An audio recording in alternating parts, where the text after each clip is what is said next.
All right, I think I'm ready to get this party started. All right, everyone's deployed. Awesome. Wicked. All right, just briefly, everyone in the chat, hopefully voices are a little bit better now. I changed some levels. So we're going to go ahead and get this started. We're going to let the guys roll off for first turn here in a moment. I'm just going to invite them to give a very brief description of their deployment and what they expect from the game. So Mike, if you'd like to go first, give us a quick overview and we'll get going. Yeah, absolutely. Thanks, Jamie. And thanks for having me on. Love the Red Path. Happy to be here playing with all of you. Thank you. So basically the idea of the list, we just got a lot of different threats, a lot of units that can all do some damage. And kind of the deployment we split up. On my right side, we have 2 Rhinos and 5 Raptors. So that's, 20 Berzerkers over there to cause some carnage. And then on the left side, more hidden from the Decimators, which I thought was more important, we have our Terminators and our Raptors, both ready to make a pre-game move and get in the mix turn 1 if I win the roll-off. So it's kind of a list that, like a deployment that if I go first, I'm happy. If I go second, I'm happy. So yeah, nothing too risky either way. Excellent. All right, Possible, would you like to walk us through briefly your deployment? Yeah, so it's a bit sprung out, but there is a reason to my madness. So essentially I've got 2 Rhinos filled with Berzerkers. One's got the Exalted Champion on this side. The reason for that is because of his blob. If I get the charge off, I basically have a higher chance of getting more wounds through with Berzerkers. I've spent 2 CP obviously to move Kharn and the Terminator. That is because if I get first turn, the Terminator Lord can move further than 5 plus D6 plus 1. So there's that, and then obviously I can reposition Kharn if I don't go first. Same with the Terminator Lord to obviously get a better position. And then on the kind of left side, it's more sparse, but as the Sorcerer and stuff like that, where you can obviously get some nice angles for supporting the units and stuff like that. So yeah, and then we have Abaddon in the middle, I guess. All right, good deal. So that about sums up deployment. Guys, would you like to take a d6 and roll off to see who's going to get that all-important first turn? And there's no choice Absolutely. in this, remember. Whoever rolls highest will be going D6. first. Here. That was good. Got myself a 4. So The 2. Well, I guess that makes my decision easy. I like the change now to make it you have to go first. Just because it makes it... Huge fan of that. So there's no, because some people would take 5 minutes, sit there stroking their chins, oh, do I want to go first? Now we just get the party started. All right, guys. Well, thanks for that. Dara and I are going to jump off into a separate Discord channel here, so you guys are going to be silent, but we will jump in after a while, probably at the top of the turn. So yeah, good luck, and may the bloodiest, most berserk player win. Good luck to you both. Great. Thanks, Jamie and Dara. yeah, so it starts with you. So I'm just gonna put Kharn back.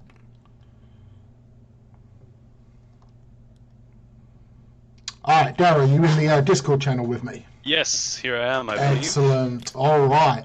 So here we are, our first time doing big style commentary for a Tabletop Simulator. How do you think this game is going to go? It's going to be interesting. I mean, I think early doors might have a cagey first turn, might be a couple of charges. But yeah, I think turn 2 is where things are really going to kick off in this game. Yes. Could be decided in turn 2, to be honest, if they decide to commit enough force. But it's either going to be a turn 2 or turn 3 game, I think. Yeah, it's all going to go down then. Yes, I absolutely agree. It looks like the players just having a conversation about engagement range. We'll let them decide that. Just for everyone on the stream, we've discussed this with the players beforehand. Any rules queries or any minor disagreements, they're going to try and decide it amongst themselves.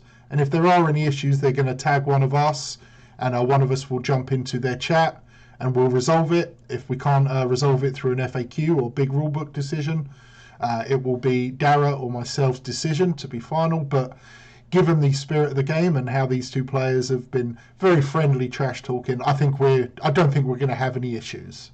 No, I mean, everyone kind of has a pretty good grasp of the rules between the 4 of us. I really don't think there's going to be any issues. Yeah, I think it's going to be a good game. It's going to be interesting, and I absolutely agree that I think it's a turn 2 or turn 3 game. I mean, look, Mark is already throwing up a huge amount of his force.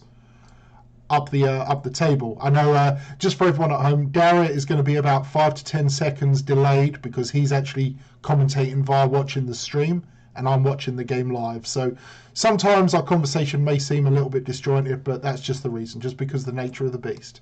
But at the moment, Mike is apoplectic frenzied his large blob of 10 raptors, and he's currently moving his red butchers up just to the tree to the north of his raptors, which you should be seeing briefly.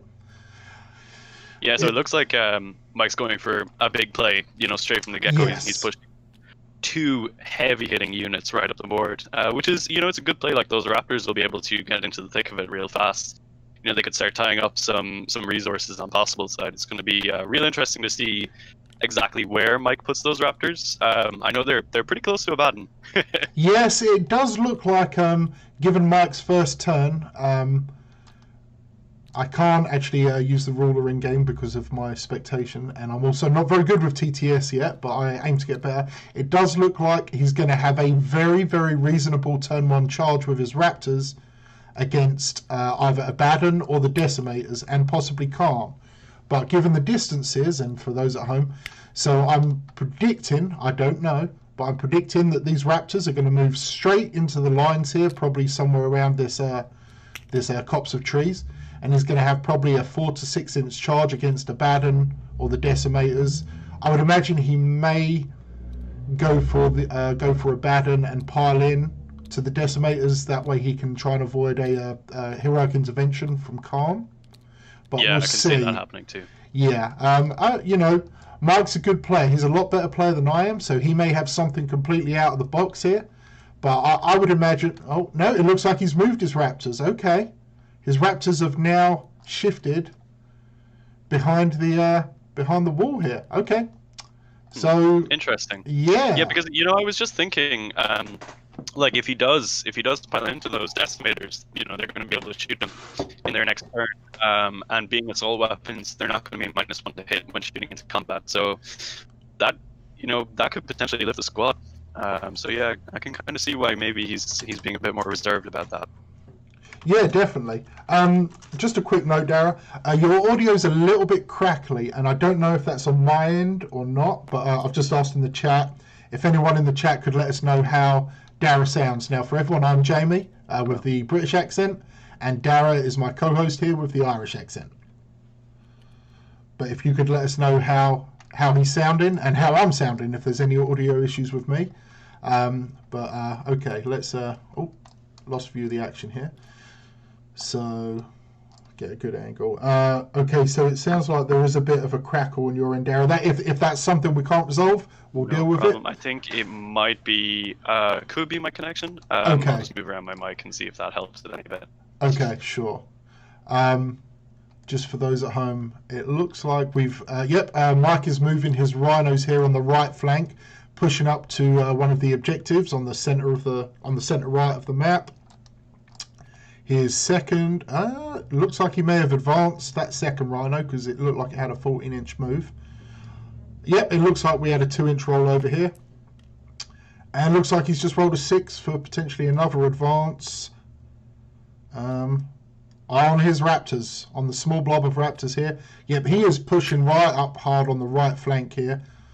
Looks like he's going to try and get some overkill. I would guess he's going to swing round here on the right side and try and take control of here, would be my guess from the strategy we're looking at right now. Yeah, that makes sense. Yep, I like it. Okay, so it looks like... Okay, Bo says, it's choppy for your second commentator, Jamie. You sound fine, you sexy British beast. Well, I appreciate that, Bo. And some idiot, and that is his YouTube, or that is their YouTube name, not me insulting anyone. Some idiot says both your mics aren't as good as usual. I'm going to guess that is because we're live streaming. Yesterday, the video that we posted together was, whilst it was video, it was just all dependent on our own connections just to me. But because we're live streaming, I'm guessing it's causing a few extra, burdens on our internet. But maybe it will get a little bit better. But it's our first time. So any issues that do crop up in this live stream, we will be trying to resolve. I'll obviously try and get to be a much better host and commentator and make sure I'm actually showing you the action on the stream rather than just, focusing somewhere where no one can see anything. Yeah, I mean, I'm sure it's probably the connection, but hopefully it's bearable, you know. Oh yeah, absolutely, yeah. Well, yeah, you know, the accent, Dara, it works fine. We'll tolerate some cracker with that. It's okay. Now, yeah. So what are we looking at here? So, all right, I know you're a bit delayed, but for me, Mike is now moving his Hell Talon. Oh, sorry, Hellblade. My apologies. He's pushing it up. I'm not sure where he's going to sit it. He's going clear across the map by the looks of it. All right, yep, he's gone right to the other end. Looks like he's going to be going for some nice plink damage. And oh, actually, I don't think we showed the secondaries. So, Mike didn't change his secondaries. I know they determined them pre-game, but I will check with them when we drop in with them. Let's see if Possible has set his. It says generic, purge the enemy and assassinate. I don't think that's correct, but we'll figure out their secondaries shortly. I'm going to guess engage in all fronts. Well, where did that? There he is. If you was playing as Mike in this position, Darren, what secondaries do you think you would pick against Possible, given the army position? It's an interesting one. I think I would definitely go with engaged. Just because it's a reliable secondary, you know. And I think I might go with grind them down. Okay. Just to kind of hope that I will come out on the winning side of that. But then the third one is always the tough one, you know. I always struggle picking my third secondary. Yeah. The third secondary for World Eaters is okay. Someone in the chat, Foxy, said it should be on the big scoreboard, and it looks like that is correct. So if we look here, Black Belt Misha, that is Mike P. He has picked engage in all front, raise the banners high, and raise, which is the mission specific one, because we are playing Scorched Earth from the GT book, and 999, which is Possible English. He has picked assassinate, domination, and raise the banners high as well. So this is going to be an interesting one, yeah. Yeah, I mean, raise the banners is great because Mike has his Dark Disciples, right? Yes, so absolutely. He can just use those guys to raise the banners because they don't do anything else. I mean, it's kind of a bit of a meme, but like, you know, they really are one of the best action-based units in the game. Oh, yes, yeah, definitely, yeah. Okay, so it looks like Mike, he's probably fairly close to being done with his movement phase. Looks like he's moving his large blob of raptors at the moment by the looks of it. Players are discussing some distances, I'm guessing. It's what you would expect from a first turn movement phase from World Eaters. We've got a strong push up to the centre flanks of the board because of the layout of the map. We do have the kind of diamond shape of objectives. Just for those at home, we've got an objective here, an objective here, one over here, another one just by the Hellblade here, objective here, and one more. So at the moment, I know first turn doesn't necessarily matter too much, especially for the primary points, but Mike is claiming 1, 2, 3 of the objectives right now. So if he manages to hold on to him, if he survives a counter charge, which is going to be very possible from Possible English, he's going to get some decent points here. Certainly 10 points on the primary, and it remains to be seen. I wonder if this Rhino, I presume, is holding this objective, so he could claim all 15. But we will see. Yeah, I mean, the first turn is largely about, you know, posturing yes. and getting onto those objectives quickly. I mean, obviously you can't score them at the end of the first turn or the start, but that really doesn't matter. It's about getting yourself in a place where, you know, you can react for the rest of the game then. Yeah, absolutely. And with let's go back. So engage in all fronts and raise the banners. So excuse me. Engage in all fronts looks like he will be scoring all 3 for that this turn. Because of course you can score that in the first turn, because he has the Hellblade in the top left quadrant here. The Raptors certainly appear to be in the Top right, yep, I would certainly rule those in the top right quadrant, and then he, of course, has retained enough units in his backfield to be able to score all 4 quadrants there. Yeah, I mean, we know Mike is a huge fan of trying to max out engage on all fronts. So yeah, it's early doors looking good for him on that secondary. Yeah, definitely.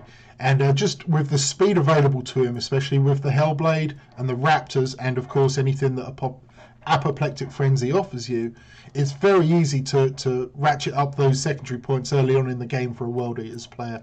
Being able to score 3 points straight away on turn 1 and be very well set up for success for doing the same again on turns 2 and 3 can often lead you to 9 points, and then you only need to score 2 more in the final 2 turns each time, and you're maxing out. Exactly, yeah. It makes you a bit top heavy, but as a World Eaters player, that's your play style anyway. You need to push forward early in the game.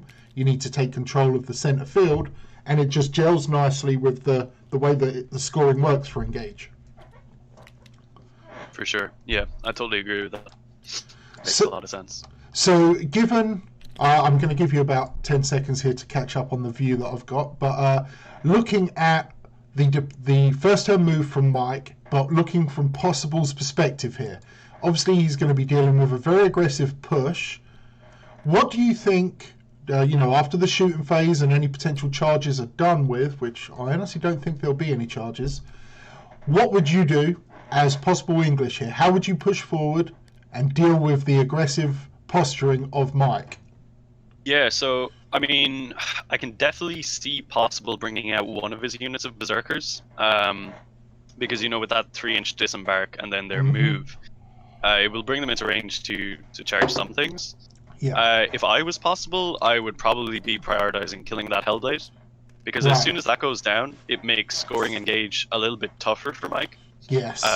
So really, I think he should be focusing on taking down those the units that will be most likely to be scoring Engage, and the Decimators realistically should be able to take out that Hellblade pretty easy.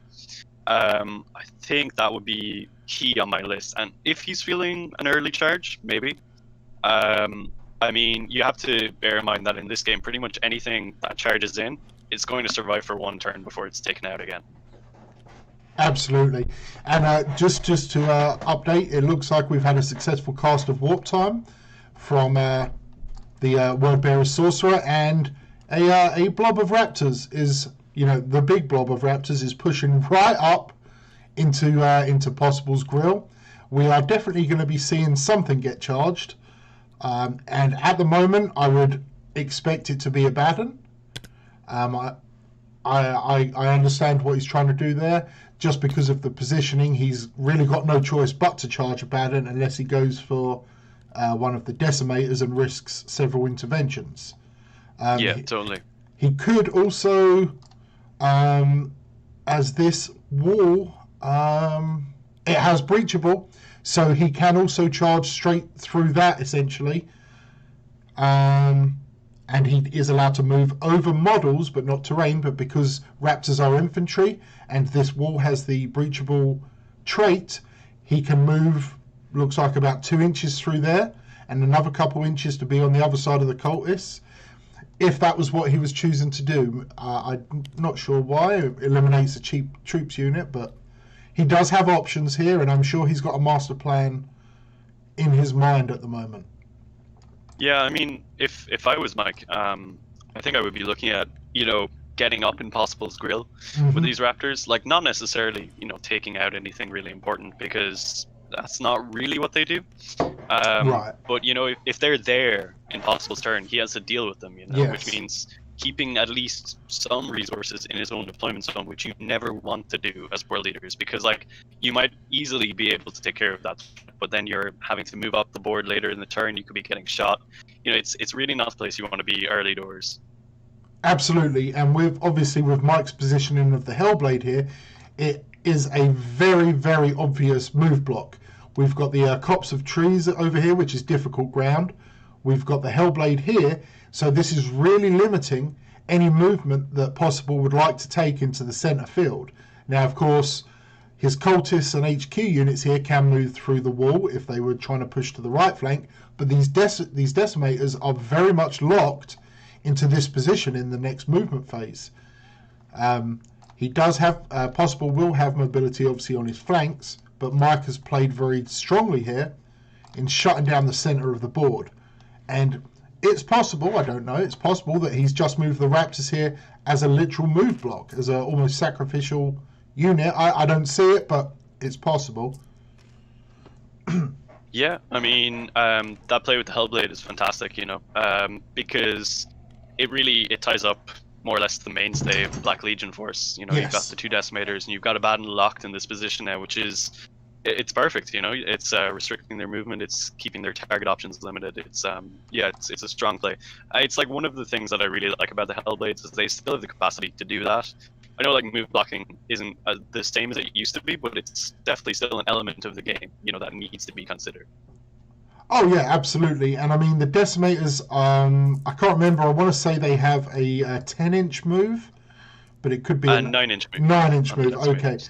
So I'm sure this has all been pre-moved, because obviously for anyone who's not so familiar with the way that 9th edition changed some of the rules, obviously in 8th edition a flyer's base, like the base of this Hellblade here, would completely move block you. Now you may move across it, but you do have to end your move on, you know, you can't have your base ending the move on the flyer's base. So I'm going to guess Mike has strategically placed this so the Decimators cannot make a legal move beyond it, therefore limiting their movement to essentially the area that I'm touching with the mouse right here. Hopefully you can see that on the stream. Yeah, it looks that way. It looks like Mike is doing some shooting now, right? Can't quite pick out the target. It looks like the Red Butchers. Hold on, let's get a better angle here. I can't tell you at the moment. We'll see. So let's look at his dice rolls. Sorry for everyone at home, just trying to figure out. They're doing some measurements here, trying to determine what is closest by the looks of it. I'm going to guess that they're, trying to maybe determine some lookout sir ruling or something like that. Yeah, I mean, we could hop in with the guys for the shooting phase if Yes, you want, yeah. just to hear their target priority and That stuff. sounds like a good idea. Let's jump in. Let's. Hey, Mike and Possible, just letting you know we've just jumped in to hear some of your thoughts on the. Looks like you're in the shooting phase. No, we're on the We're truck actually phase. doing Overwatch right now. Oh, okay. So 9 shots with the Decimator into your Raptors. Very nice. Oh, sorry, I think the guy picked up. Yeah, okay. So 6s, rerolling everything. We're off Abaddon. Very nice. And then So wounded on 2s. So Cool. 2 just get popped. Very nice. Cool. Now we're going to roll the charge roll using 2 dice. 11 will do just fine for what we want to do. And talk to me about the Decimators in combat. They're nothing special, right? Yeah, they can't do anything. Both their weapons on blast, so. Yeah, that's fine.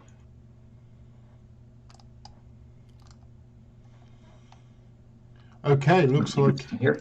Darryl, let's pop back into the Oops. commentary. So everyone, just wanted to jump in there to get some information on where we were in the game, and looks like we're in the charge phase. There evidently wasn't too much shooting going on.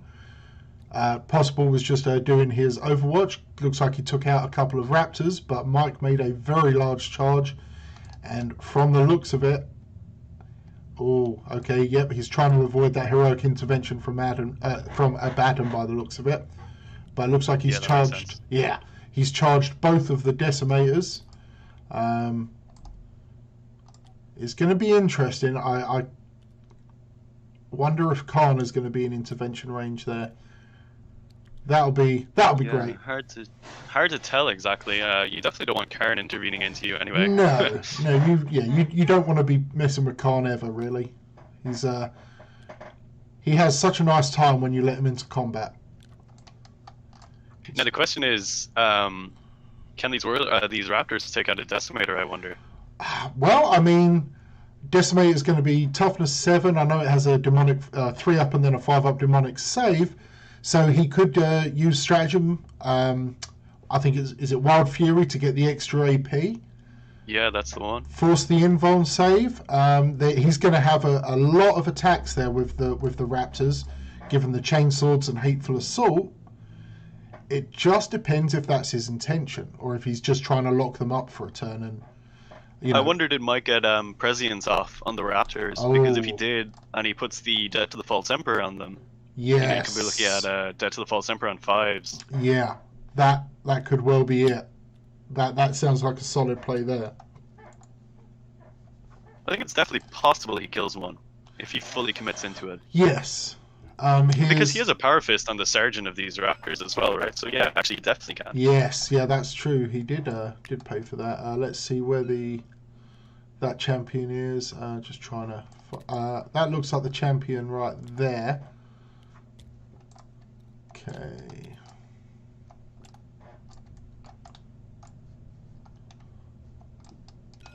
Just trying to get a good angle here for people at home. Just trying to make sure. It's a lot of moving around here, trying to make sure that Mike is getting his. He's going to have his most optimum amount of bodies into fight when he finally does his pile-in. He's obviously got to be. Yeah, well, still staying outside of Abaddon, you know. Yes, of course, yeah. Yeah, it looks like they're just making sure that's all good. Just trying to find out. Do I have access to a ruler? Nope. That would be great. I apologies again to everyone watching the stream. This is my first time actually involved in a TTS game, so my controlling skills are pretty limited, but I am trying to learn and do better, and obviously be able to provide more content for the Red Path in general, because TTS games is something I really want us to get involved in. Because Dara, you and I talked about it yesterday on the video that was posted. But TTS games are hopefully going to become quite a thing for us, aren't they? Yeah, totally. I mean, I think we already have the next Monday Night Massacre challenger lined up, right? It certainly appears that way, yeah. Yeah. Like, I believe it's whoever wins this game is going up against, is it Lemon Russ in the chat? Yeah, Lemon Russ. He's very up for some combat. And I think I mean, the trash talking has already begun for that. and I really enjoy it. I love to see the everyone throwing down that gauntlet, and that's what it is. It's a good spirit of competition. It's friendly competition, but trash talking is a very important part of 40k. Yeah, absolutely. Do we want to hop in and hear about these dice rolls for the combat phase? Let's do that. Let's jump in. Hey, all good? Now we're going to have 7 chainsword guys, 1 each, 2 shock assault, 3 world eaters, 4 chainsword. That'll be 28 attacks. Hitting on 2s with 5s explode. Let's see what happens. Let's have some fun here. Oh my gosh. Ooh. Just to let you know, guys, we came in for the fight phase, and that looks like a very good roll there from Mike. It's okay. I'm practicing rolling 1s, getting out of the system early. All right. So let's see. We're going to wound you on 4s, because veterans. Oh yeah, so these are -2. Just 5s. Cool, he lives, and that's all I needed. So he's down to 6. Sounds good. And you have 2 CP, so you can't fight twice. Cool. Alright, so I'll start with the injured. Sure. Decimator. Give me a minute. What? Okay, so I know he has 5, or he has 4 attacks. Because I don't think he gets shock assault anymore. No, he doesn't. So he's injured. So how many wounds has he got? He's got 6. So he's still got 5 attacks. Cool. So 5 attacks on 4s. Mm-hmm. And then reroll everything. And then 3s. So 2 no AP. It's 2 3-ups. 1 will die. And then 5 into the other unit from the other decimator. Sounds good. Rolling. Very nice. Went down 3s. 2 more. Looks like 2 more 3-ups, my friend. Another one down. Very nice. Sounds good.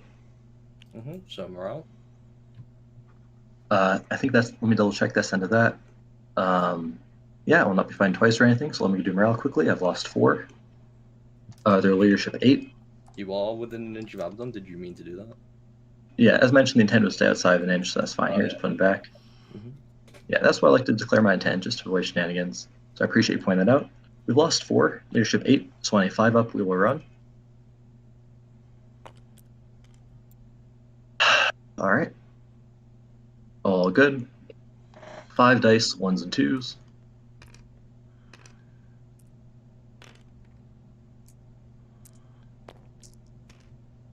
So lose 2 more. Sounds good. I don't have any morale, so on to my turn. All right, Ash, let's jump Let's back just into go the quickly. commentary. Okay, so yeah, just a little bit of insight there into that. Looks like the Raptors charged in. They did some wounds to the Decimators. I'm not 100% sure exactly how many. I believe the right Decimator is left on 6 wounds. I'm not sure. I think it was that.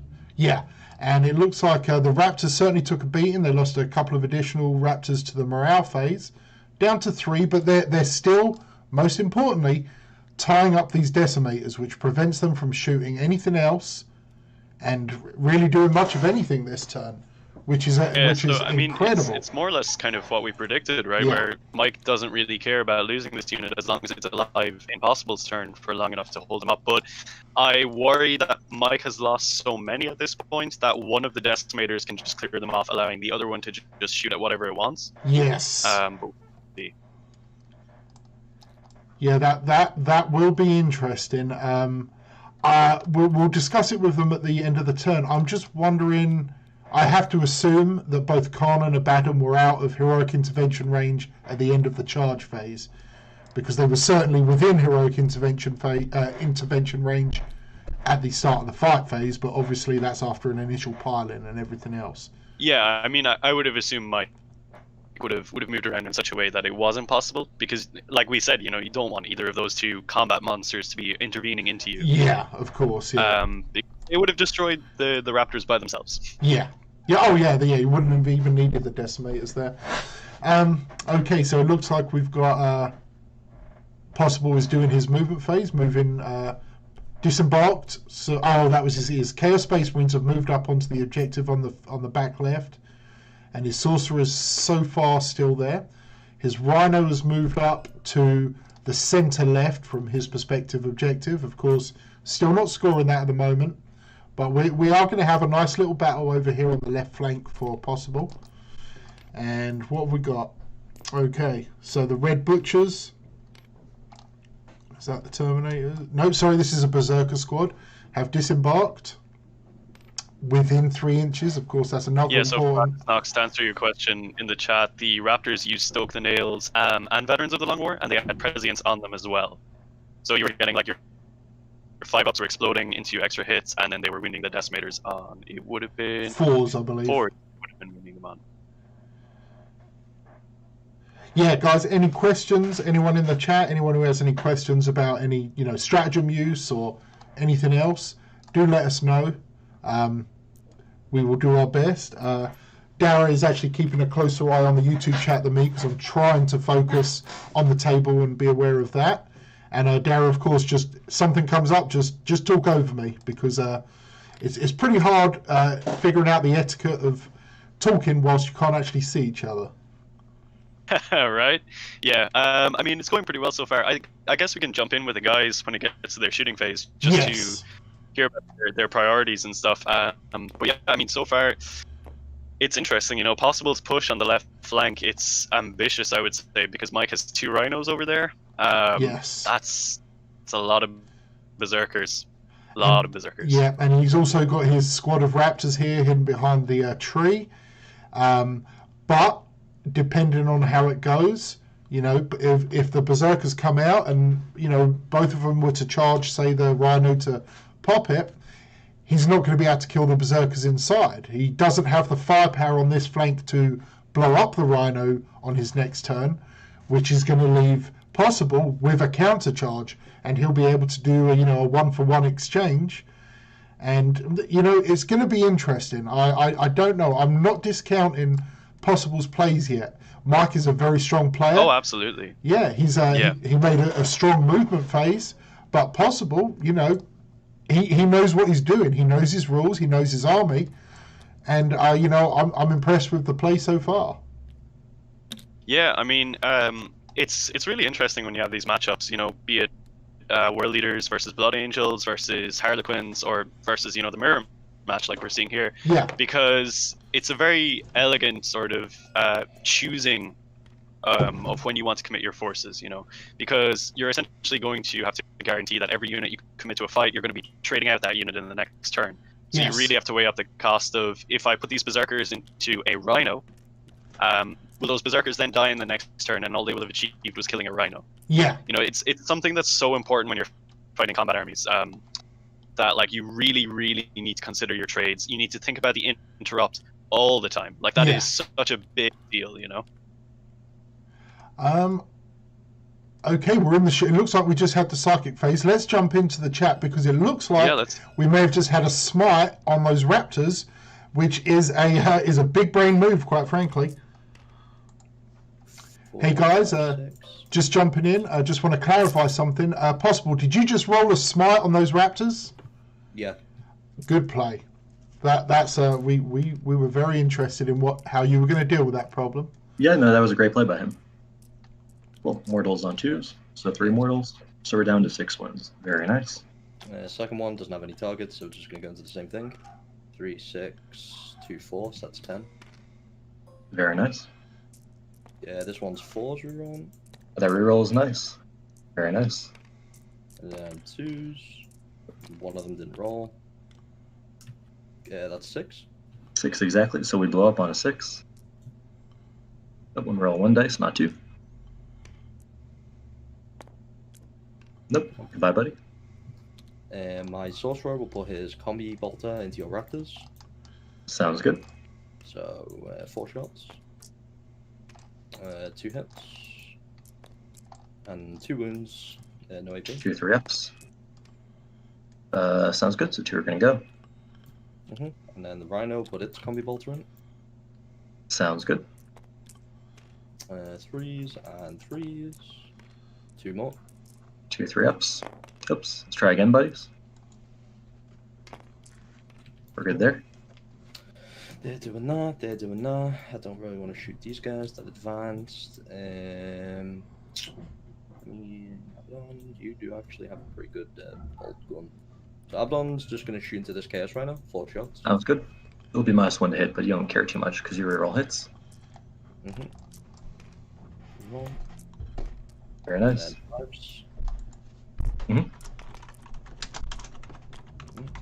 So just 1 at -1, 1 4-up. We're good.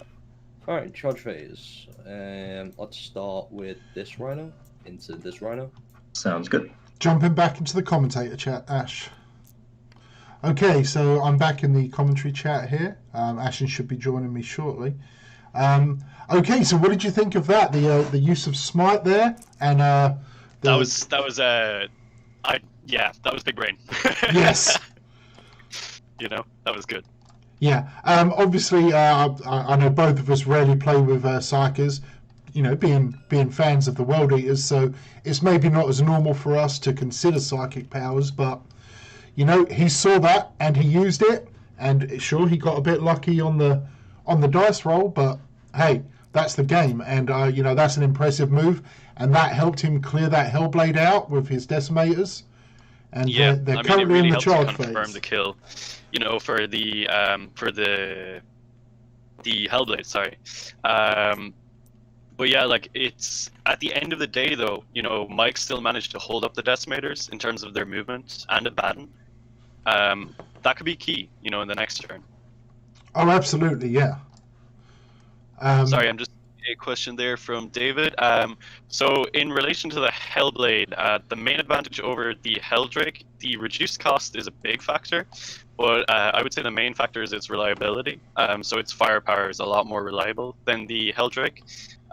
Granted, it can't charge, but it's pretty much as survivable. It has less wounds, but it has an invulnerable save, and it has a -1 to hit. And it's just fantastic at scoring engage on all fronts, because the Helldrake, while it's still fast, it's nowhere near as fast as the Hellblade. And I just find them really useful because essentially I look at them as 4 Havocs with autocannons just flying around in the sky, which is a really useful unit to have. Yeah, definitely. And like I said in our chat yesterday, you sold me on them, and yeah, my bank account is going to be very angry with you one day, I'm pretty sure. But it looks I was lucky enough to pick them up from a friend, so I didn't suffer too much. It looks like we've had a successful Berzerker charge, about damn time, into the Red Butchers. So this is going to be fun. This is what we're here for right now. I want to hop in and just hear how many dice are going to get Yes, thrown for that. Let's do that. Let's go and let's see what happens. Plus 1 AP. Sounds good. So 25 attacks. 4 6s. Sorry, how were the ones re-rolled? No, I was rolling the 6s. There was 4 okay, ones, gotcha. I got 4 6s. Okay, sounds good to me. Okay, and then 3s, re-rolling. Roll the 2s too. Cool. Sounds That's 19 at -2. 4 up invulns. 1, 2, 3, 4, 5, 6 down. Christ on a cracker. Ooh. Berzerkers. Yeah, I realized I got really nervous playing on stream, to be honest, and I just totally bungled the first turn, but that's okay. We're gonna bounce back. We're gonna show a lesson in how to recover from a horrible first turn. Do you want to interrupt? Yes, sir, I would. And saving these 2 CP. Just gonna consolidate. Let's get these Terminators fighting. Sure. Come on here. Actually, They can just all get in pretty easily. Concerned about that. Doesn't really matter, they're all just fighting.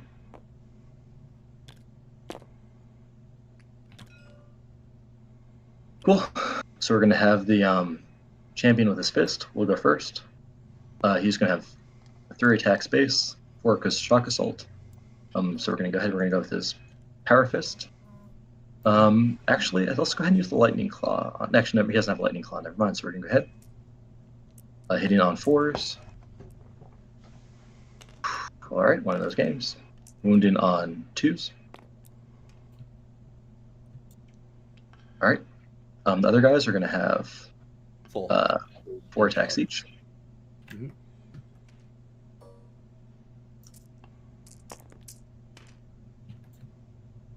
Wound on 3s you're rolling, so just these many at -2. Yeah, -2, so 5, so 3 down. Okay. Yeah. I'm gonna have to. Let's jump back into the commentary, Darryl. Okay, so as everyone would have seen there, the Berzerker charge was absolutely brutal, taking out 1, 2, 3, 4, 6 Terminators by the looks of it, and I don't know how to explain, but the counter charge, which Mike spent his 2 CP to interrupt, and looks like he killed maybe 3 Berserkers on the counter charge. Really unfortunate rolling on Mike's part. Just to answer Captain Blood in the chat, sorry, the exploding 6s on the Berserkers, it was the nail stratagem, as Fraudus Nox said. So that does give you Death to the False Emperor against everybody on 6+, and 5+ against Imperium. And obviously you can get that to 5+ against everybody with the use of Prescience as well. Yeah, it's such a clutch use of, combining the psychic powers, stratagems. Just it really ramps up. Berserkers are a great unit without any buffs. They can take care of a lot of things, but you start stacking on things like Veterans, Soak the Nails, Prescience, anything like that, they just become absolutely brutal. And we can see, just with 1 attack phase, they chewed through 6 Terminators. 6 Terminators, that's impressive. That is incredible killing power. It looks like that's a real bloodbath going on. Lots of models being pulled on either side. Yes. Just to answer some idiot, his name is so funny. Yeah. The Terminator hitting on 4s, I'm pretty sure that was the Sergeant in Mike's squad because he has a chain fist. And then the rest of them have lightning claws. Yeah, Mike said that, and I'm just highlighting that model right now. The champion is equipped with a chain fist and combi bolter, I believe. Yep, everyone was combi bolter, and then the regular Terminators all had lightning claws. So, Yep. yeah, the chain fist and power fist obviously subtract 1 from the hit roll. Just to answer OJMOP as well, he's asking if a patrol with Kharn in a Rhino and some Red Butchers and General CSM, is that a good start to a list? Jamie, what do you think? Yes. I think now, if you're trying to go top tier competitive, I would, I'd absolutely recommend holding off until a new codex comes out. However, sorry, I'm just trying to get the screen here. If you are looking to have World Eaters as a significant part of a strong Chaos list, that is how you start. Berserkers are going to be good. Kharn is necessary. Red Butchers, assuming we keep the rules for it, are also going to be great, and Rhinos are always great. It's a great way to start and build a core army for your World Eaters from. For sure, yeah. For sure. Looks like we're just tying up combat, possibly in the morale phase now. Just seeing what we're doing. Looks like... Nope, we're still in combat phase. Yeah, looking like it. Yeah, it's an interesting one. I mean, Mike thought he misplayed his first turn, Yes. maybe risking the butchers. Interesting. Hard to say at this point, it's still early doors, and it's a lot of what I said, where it's like trading units for units when it comes to combat on combat. Yeah. So Mike's hit back here, he's going to need a really strong next turn. I mean, I'm pretty confident he's going to dominate the left flank. Yeah. But the right flank is looking in a risky spot for him right now. Yeah, that charge with the Berserkers, clearing out those Red Butchers, which, look, we've got Cultists on the right. They're going to go down to a stiff breeze. And then if we go back here, I want to say there's a squad of Berserkers, two squads of Berserkers in this Rhino behind the tree. Then we have, quite frankly, the guts of Mike's army, because all his buffing power is coming from here. He's got his Dark Apostles, his Sorcerer, and Kharn. And if somehow Possible is able to get another squad of Berserkers, which I know he doesn't have access to on the right flank, but he does have his Terminators in Deep Strike.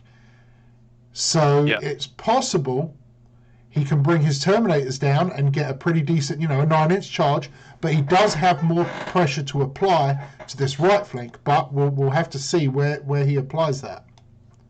Yeah, do you want to hop in with the guys for the end of the turn? Yes, let's just do to that. see their thoughts on the end of it.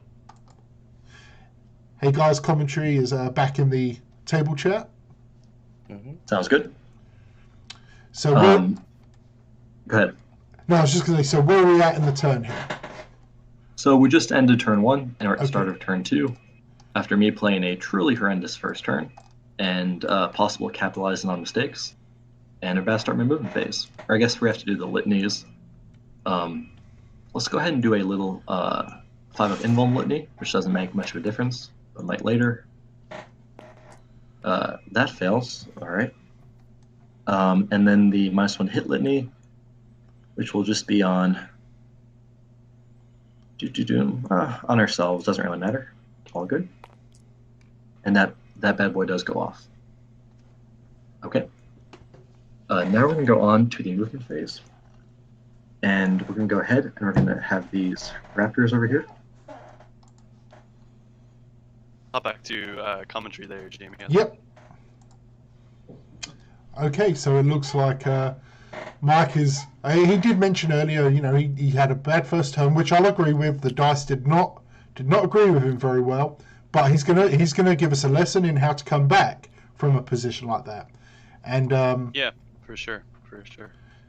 He does still have a squad of Raptors in reserve. I mean, they can come in, and it's all about the points. That's something that's very difficult to get your head around, especially as a World Eaters player, where 8th edition certainly just felt like it was all about killing. Like, it was the only thing we could really do. 9th edition is a very different game, and it's won by the points scored, not by anything else.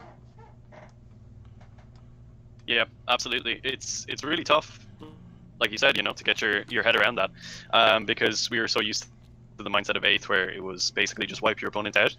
But now, you have to restrain yourself. You have to make the conscious decision not to go chasing after a squad, especially even if it's with a unit of Berserkers, because, moving them onto an objective can be often a lot more useful. You have to think about, like, if you kill that squad, what's it going to get you? Are you going to get like 1 victory point from it? And if you move on to that objective, are you going to get 5? And it's swings and points like that are very important. Absolutely. Just looking at the points briefly, it looks like we've got 15 for Mike and 13 for Possible. Let's just do a summary here. Secondary points, obviously 3 for engage in all fronts and 2 for raise the banners high. Then where's the primary? That'll include 10 for a painted army, of course. That's a pretty good one to tabletop sim. If you don't score those 10, guys. Yeah. And then that's so low effort. Possible scored 3 points for domination. So it's a very close game, and we're only at the beginning of turn 2 right now. Looks like Mike is disembarking a squad of Berserkers here, and he. So what do you think, Jamie? If you were Mike, how are you coming back from this? Like, what's your fight back plan here? I don't know. Because it's so early in the game, it would be we've lost a key asset. Okay, so the Hellblader's gone. Now, it did do a good job, but the loss of the Red Butchers really weakens the left flank here. It doesn't leave too much killing power. Now, I think there's enough killing power. I think 2 squads of 5 Berserkers in this Rhino on the left flank can push down and actually win the left flank. I think he's got a squad of cultists there and enough small units here to actually hold the left flank and push up to this copse of trees, and eventually probably have enough left over for at least 1 squad to make a charge over here on this squad of cultists hiding behind the wall and actually capture this objective to hold all 3 on the left. That would be my play over there, to just sweep through like a lawnmower. Now, it's going to take 2 turns of movement and charges, but that's what you need. That'll put him into turn 4 and he'll start racking up those primary points. Now, on the right flank, it looks like we've got both of Mike's 5-man squad. Oh no, he's bringing out a 3rd squad. We are going Berzerker overkill over here right now. Yeah, I wonder is Mike's play to wrap and trap that Rhino, That could well be it. He has certainly can pop that Rhino like nothing. The amount of attacks, even if without any buffs, I don't know. He doesn't have an exalted champion, but he can play veterans of the long war. He can increase the AP. He's got options. I'm gonna guess. Yeah, I mean, Berserkers should walk through a toughness 7 10-minute transport with no invul, Yeah. That really shouldn't be a factor they need to worry about. I am wondering. Now, I won't compare myself competence level wise to Mike. I may have played, although I'm wondering about movement distances here, which is probably his restriction. I may have played to try and get a charge off on this Chaos Space Marine squad on the objective, because I think if I charged one or both of the Rhinos into this Rhino and used 2 squads of Berserkers, you could certainly wrap it. You don't even need to destroy it, because if it cannot move and he cannot safely disembark, you've just bought a round of pretty much invincibility for all your units. And then you kill it in his fight phase, by just in your phase attacking it with just 1 or 2 Berserkers and chipping some wounds. Then in his phase, you pile in, destroy it, make sure nothing can survive the disembark, and then on his turn 3, push up the right flank and just create a perfect pincer movement here to come in on these decimators from either flank. But we're going to see what Mike's doing. I think he can still make that play though, if he engages the minimum amount of Berserkers into the Rhino, and I agree it's a good one. It is guaranteeing that invincibility, as you said, for a turn. Yeah. And as Radisnock says in the chat, wrapping the Rhino means he's possible will be forced to play the emergency disembark stratagem, which is obviously a nice get out of jail free if your transport is wrapped. But the fact that you have to spend those CP to do that, that's like, I always think like that is still a win for Mike, because it means like less veterans to worry about, or one less, Wild Fury to worry about. Like, it's huge, Well, just to, because that's a great point that I didn't think about, but it looks like Possible is on 0 command points right now, so that's not even going to be an option in this turn, because he doesn't have 1 CP to spend on the CP regeneration when a hero kills another hero. He has no way of doing that, of making that emergency disembark. So if Mike does rampant trap this Rhino, that is going to be, that's going to swing the game back right to him, because that would eliminate a huge amount of points for Possible and completely destabilize the right flank. And it looks like he's reinforcing his left flank. He's going to make a play over here. So there was, just because Mike had a bad first turn and an unlucky first turn, and by his own admission he may be overcommitted his Red Butchers, it's still, he's still got enough models and enough aggression left to be able to swing this right back around. Yeah, and as Fratus Knox says in the chat, even with the emergency disembark stratagem, you're losing units on 1s and 2s, which is, a third of your unit on the dice averages is just going away, which that hurts. It's that emergency disembark, while it's useful, it does cost a lot in terms of model count and CP. So yeah, both the guys really burned through their CP in the first turn, which is not something I'm a huge fan of myself. I like to budget my CP, but yeah, they really went full force, in the first one. Oh yeah, and I know we've actually had conversations about certainly about the prioritization of CP for a World Eater's army, and I think it's one of the very few things we kind of don't entirely agree on, because I see the playstyle of a World Eater's list is because of the aggression required to fully utilize their efficiency, which is obviously mid-table combat and overpowering objectives because of the combination of OBSEC and combat prowess on Berserkers. I see the use of, funneling 2, 3, 4 CP on a combat phase, even if it's on 1 unit or maybe splitting up the buffs over 2 units, and just making sure that blow is absolute overkill, when that is the objective. And I know from what you've said, you favour, keeping a few command points in reserve so you can play those clutch emergency disembarks if needed, or anything that you need. It's like I always say, like it's such an interesting point, but so neither of us are wrong. It's just we play the same army, but we play it in different ways, right? Yeah. So you go hard on that like overkill in the mid, and I totally respect that. Like, that is a good way to play. And my style of play is just like kind of more holding back for those later turns when, maybe like a Scorn of Sorcery is going to be needed, or like a really important Veterans of the Long War just to kill off the last few guys. It's, again, like, there's no right or wrong here. It's just whichever playstyle suits you the more, and like you'll discover that as you get the reps in with your games and stuff. Like what seems the most natural to you. Absolutely, and exactly what you say. There's no right or wrong, because it's all about playstyle and how you play your particular list. Because even though we may have some strong similarities in the units we like to run, whether it's Raptors, Red Butchers, MSU Berserkers, we're different people with different histories with the game, different perspectives on how to run that game, and neither of us are wrong. We're just you're individual and unique, which I think is something that's important for everyone who plays 40k to sort of get their head around.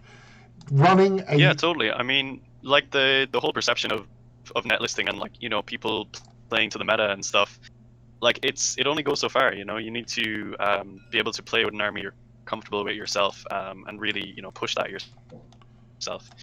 That's a really important aspect of the game too. Yeah, it's make every army your own. It's absolutely fine to use a list that someone else has written and perfected, and if you pick it up and you have success with it, that's great. But you're still making it your own list. I've got no issue with people that net list, and there's going to be very little in 40k that is truly original. The amount of games that get played, someone's had that awesome idea before. But should we jump into the? I mean, it's like we were talking.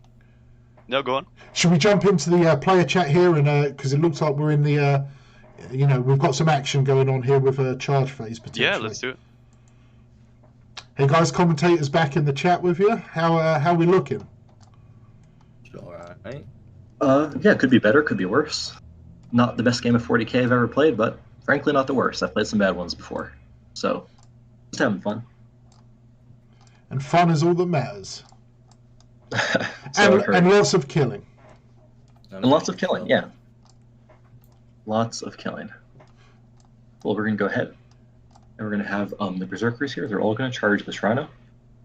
Go for it. I'm going to roll this squad first. Actually, hold up. What kind of charge will we need to get there? An 8. No, we're just going to charge the Rhino. Seems okay to me. Roll 2 dice. It's not worth the trade because this dude would just come around and wipe the unit. That's probably the goal. So we're going to go ahead here. And there's a squad of 10 inside, correct? 9. 9, gotcha. All right, let's jump back to commentary, Ash. Okay, so yep, it looks like exactly what we discussed is what's happening. We're getting a wrap and trap on this Rhino, and Mike was just clarifying that there are 9 models inside, so we know exactly, by his measuring here on the screen right now, we know exactly what he's planning. Yeah, I must say, man, we're getting pretty good at calling this game. Yeah. We're talking away here, and we jump into the chat, and the guys are saying the same stuff. Yeah, I think, well, and yourself and me, World Eaters is absolutely our thing. I'm sure we've got our secondary armies and particular opponents we play a lot, so maybe we're familiar with Tau armies or something like that. But World Eaters is what we know. That's we write tacticas about them. It's our thing.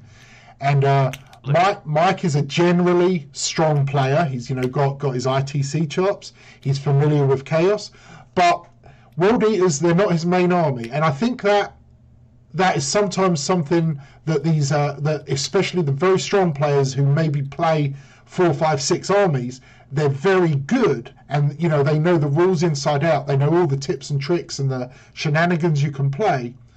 But sometimes, if we was playing, we can be maybe one step ahead in this very specific case because it's something we've done a dozen times before ourselves.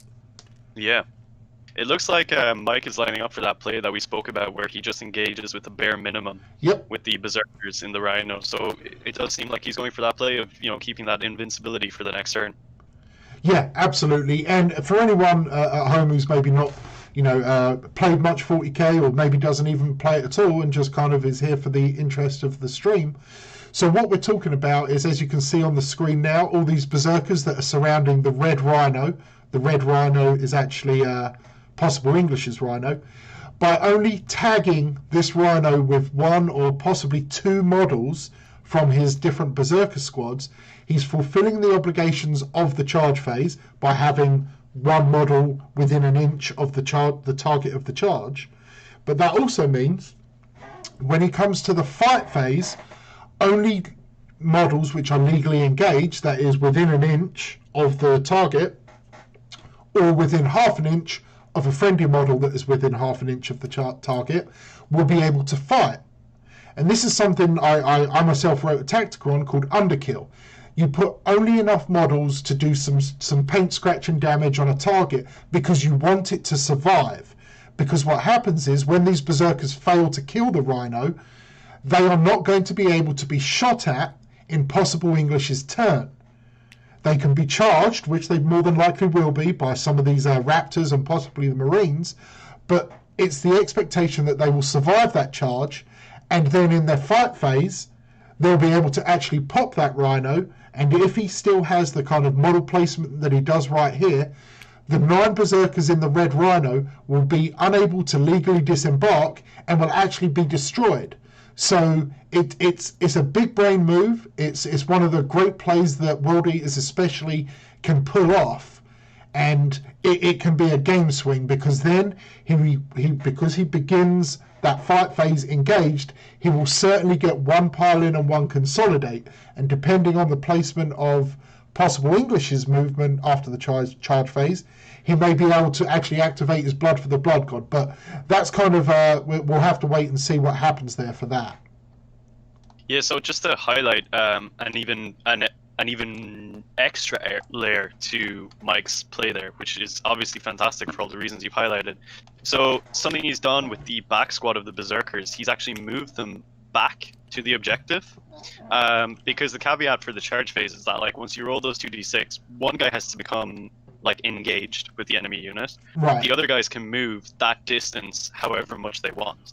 So, you know, he's put 4 guys back onto that objective, which will really help him, you know, prevent Possible from scoring more points on the primary in the next turn, which is so important. So actually, as fantastic as that play was, I think that might have been, you know, the best part of the play.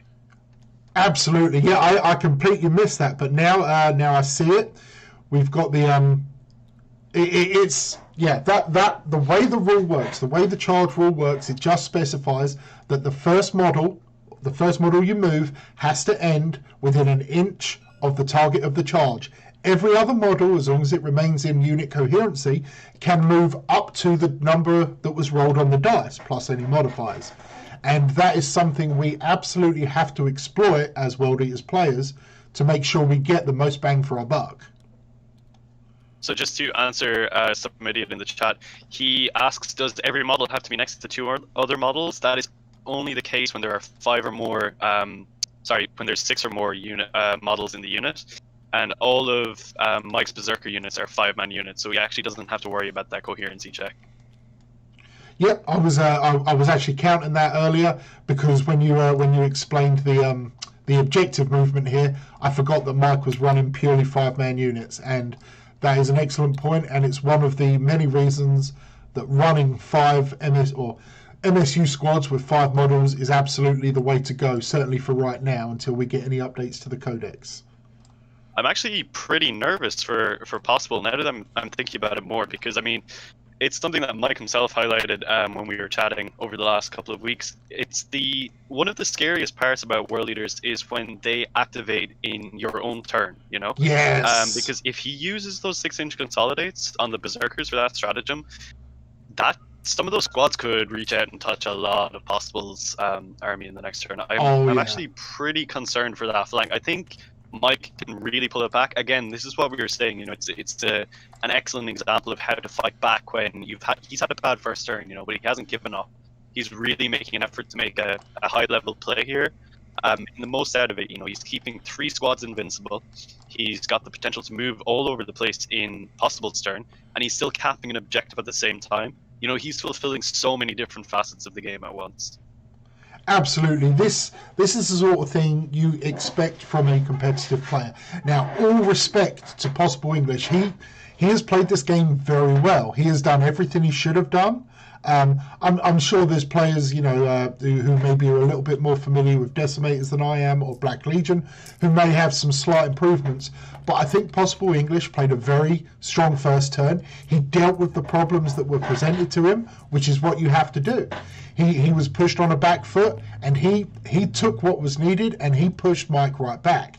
But yes, Mike has come back with a very strong second turn. And it looks like we're now in the actual fight phase proper. So should we jump into that and get some thoughts from those guys? Let's see how it goes. Okay. Hey guys, commentators back in the chat. So I'll do the exact same thing, the 12 attacks. Hey Jamie, hey Dare. Hey. Hey man. I think I'm trying to use some tricks this turn to make it for my horrible first turn. Right. Because it's Would part of we the be game. correct in assuming that you're going for the rampant trap to try and keep those Berserker squads alive in the next turn? Exactly. Yeah, and then next turn I can kill the Rhino and then be free to run around the following turn. Sweet. So we have 2 at -1. Cool. So you're good. Right, so I'll tackle with the Sorcerer. So he has 3 base, +1 for you charging me, and then +2 for the Relic Chain. Absolutely. Let me quickly do my violence here. So just pile like this and then consolidate around. And then we're okay basing here because remember now we can get within an inch of an inch because we don't get a fight anymore. Doesn't really matter to us. So I'll just roll it. Sounds good. So 3s, and then strength 4, so 4s. 1 mortal wound, and 2 at -3. 2 6-ups. And Anything it's new got about more this? wounds as well. Sounds good. So I would love to kill him. Let me think about this first. Is that worth the CP? I don't think so. Okay. You're good to go. And then you'll just consolidate. Sure, absolutely. Oh, and then I'll finish moving in these guys. Lock it there. It's fine. Let's jump back to the commentary chat, Darren. Yeah. Okay, sorry about the delay there.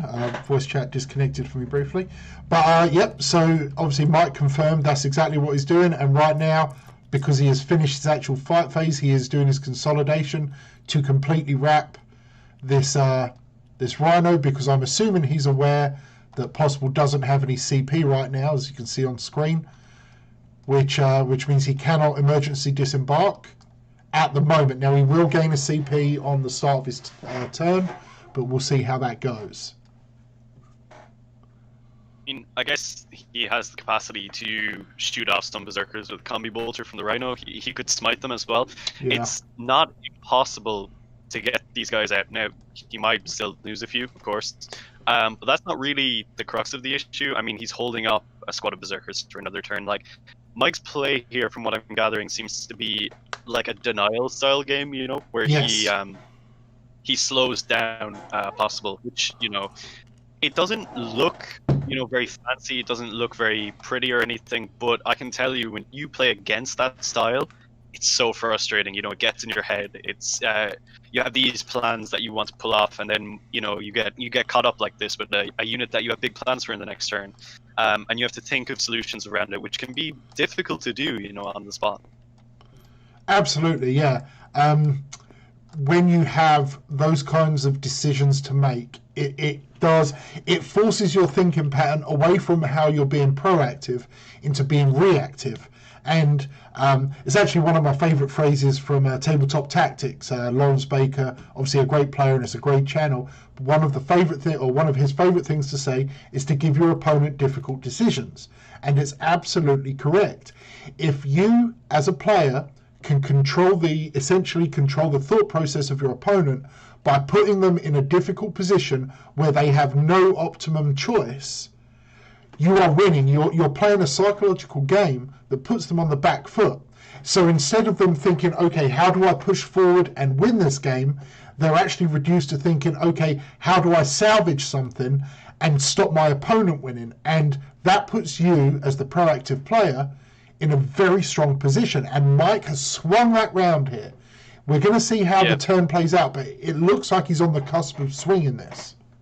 Yeah, totally. So, like, Mike really, in a single turn, you know, as you said, swung from being reactive to proactive, you know. He started that turn, he lost his Red Butchers, he lost his Hellblade, he lost his Raptors, and by the end of the turn, you know, he was forcing Possible to make those decisions, which is, it's going to be really interesting to see where Possible hits back now. You know, is he going to bring in his Red Butchers? Is he going to react in some different ways? He's going to try and break out those Berserkers. Is he just going to ignore them? It's really hard to say. I'm really curious to see how Possible comes back from this one. Well, just as you were saying that, those Red Butchers have just deployed. They've gone right there on the backfield. The big squad of 10 Red Butchers there. For everyone who missed the video about where Darryl and I discussed the list yesterday, these are 10 Red Butchers equipped with Combi Melter and Lightning Claw.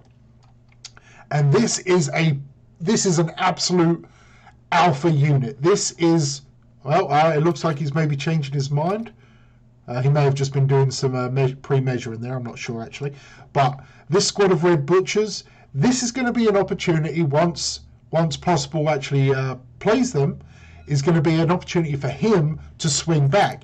By no means is this game over, and I think we may have been a little premature in our eagerness by saying this was going to be over in turn 2 or possibly turn 3. I think this one might actually come down because the scores right now are 27 to 25. So this is still a close game, and it's bouncing. It's back and forth. It's proven to be really cagey, hasn't it? Yes. Like, there's been no decisive combat turn yet where we'll say there's been like 4 or 5 key combats going on, you know? I mean, and even if you look at Mike's turns, for example, his combats have been not about doing damage, but about causing problems. Yes. which is really interesting. But yeah, as Freditz Knox is pointing out in the chat, it's a big time play as soon as these red butchers come down.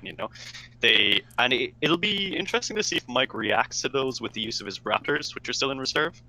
I wonder will he use them as a counter element.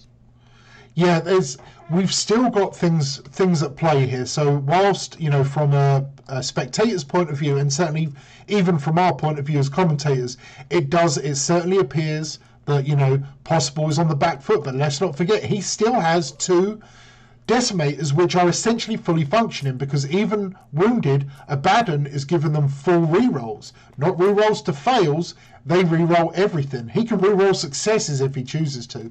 And the mortal wound output is going to be, very important.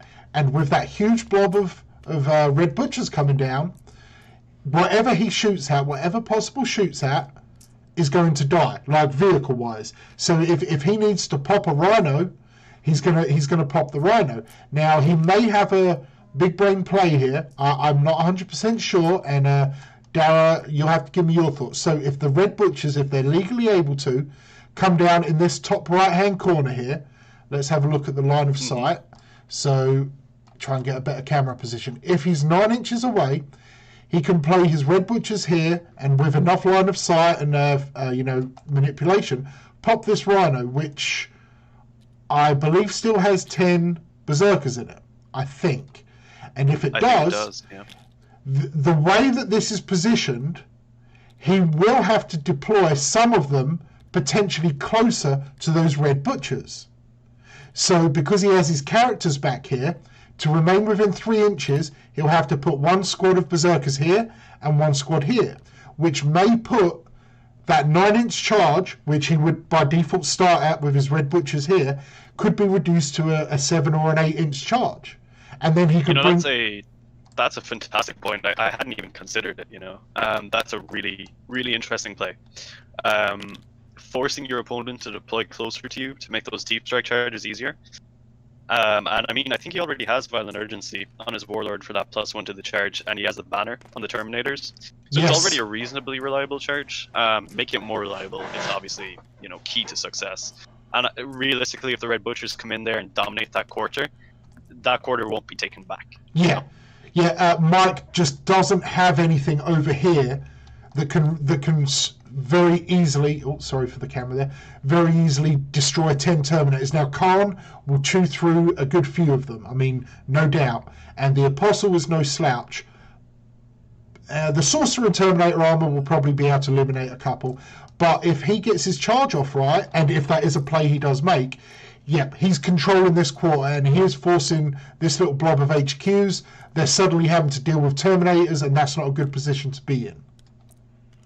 Absolutely, and Possible has Assassinate as well, I'm pretty sure, so, that's more points for him. Yep, he does. Oh, yes, he does have Assassinate, and that would be incredibly clutch for him. I'm going to look up the secondaries right now, because I've never actually taken Assassinate. As we've talked about, I've only got... I think it's 3 for every character 3 for... you kill. Okay. Alright, that's great, so... Just to clarify, the Dark Disciples don't count as a character for that, do they?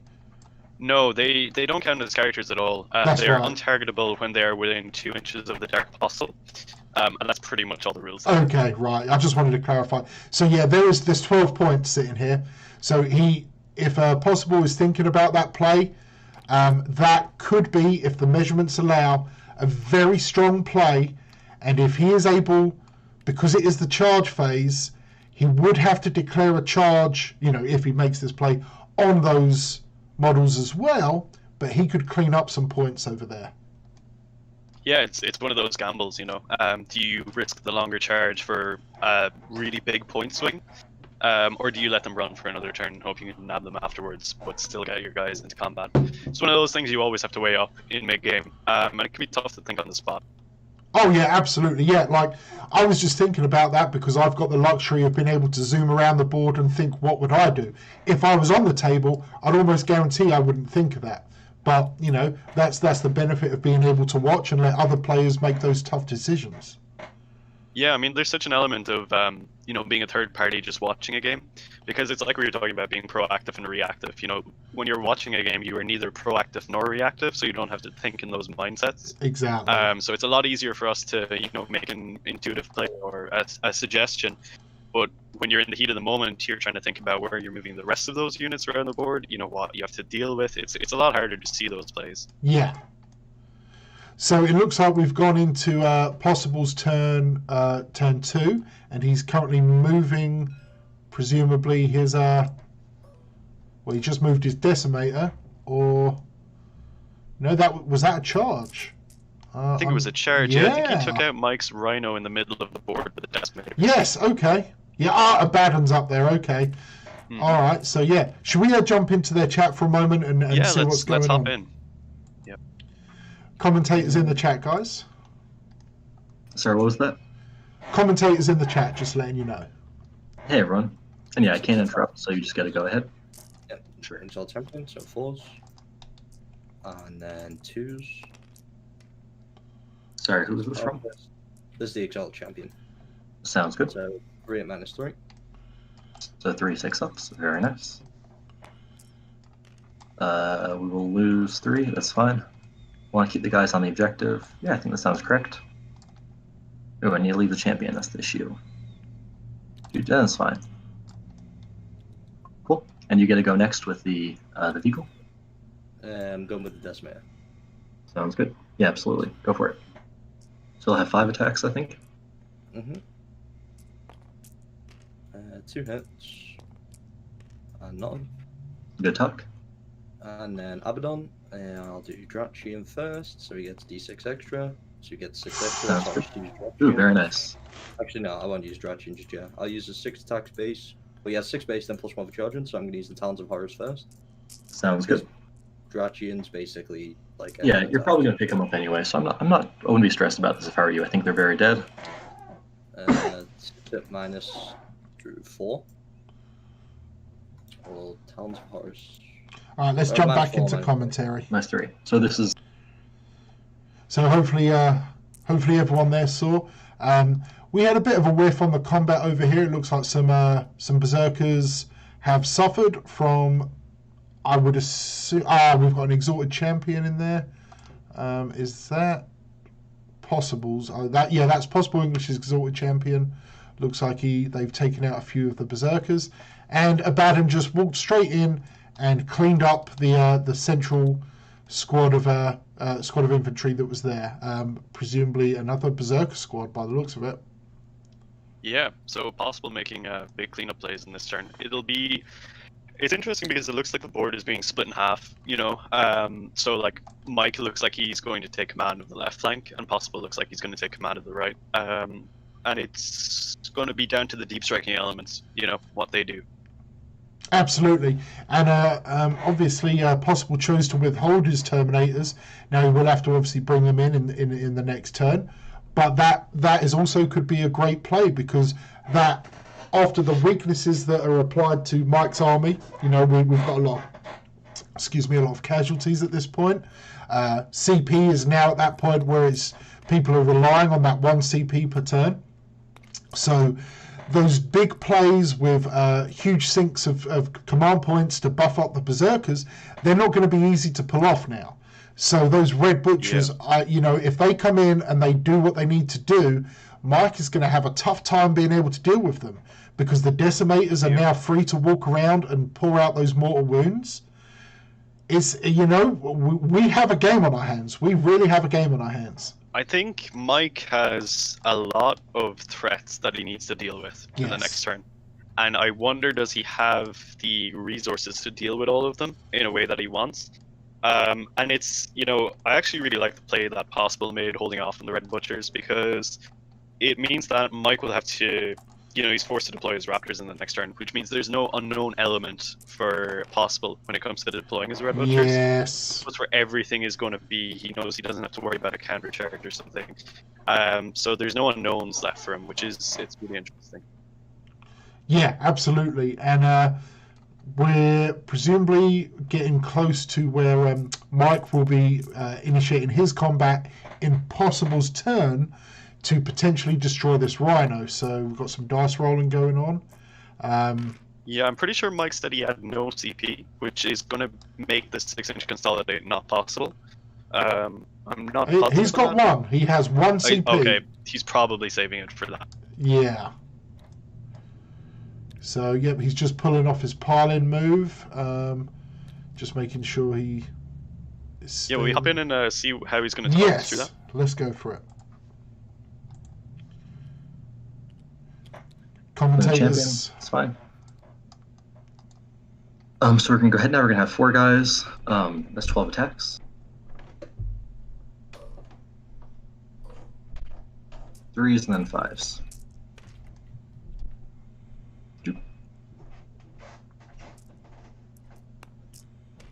So just 1 at -1. Down to 4 wounds, right? Mm-hmm. So do I think I'm going to do 4 wounds with all my berserkers activating twice? I believe so. So we're going to go ahead and we're going to swing with the same squad now. Just pile in the champion.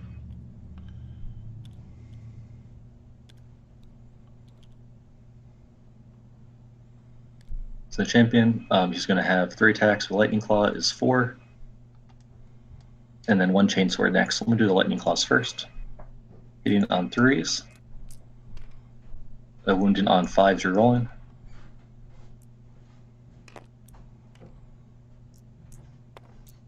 So nothing there. Then 1 chainsword on him, and then 3 on the others, so 13 chainsword attacks. Hitting on 3s and then 5s. 2. Oh, sorry. I'll keep the bad roll. That was an accident. Didn't mean to drop in the box. 5s. So 2 at -1. Down to 3 wounds. Cool. Mm-hmm. We're going to go ahead now, and we're going to spend, these 2 are going to fight.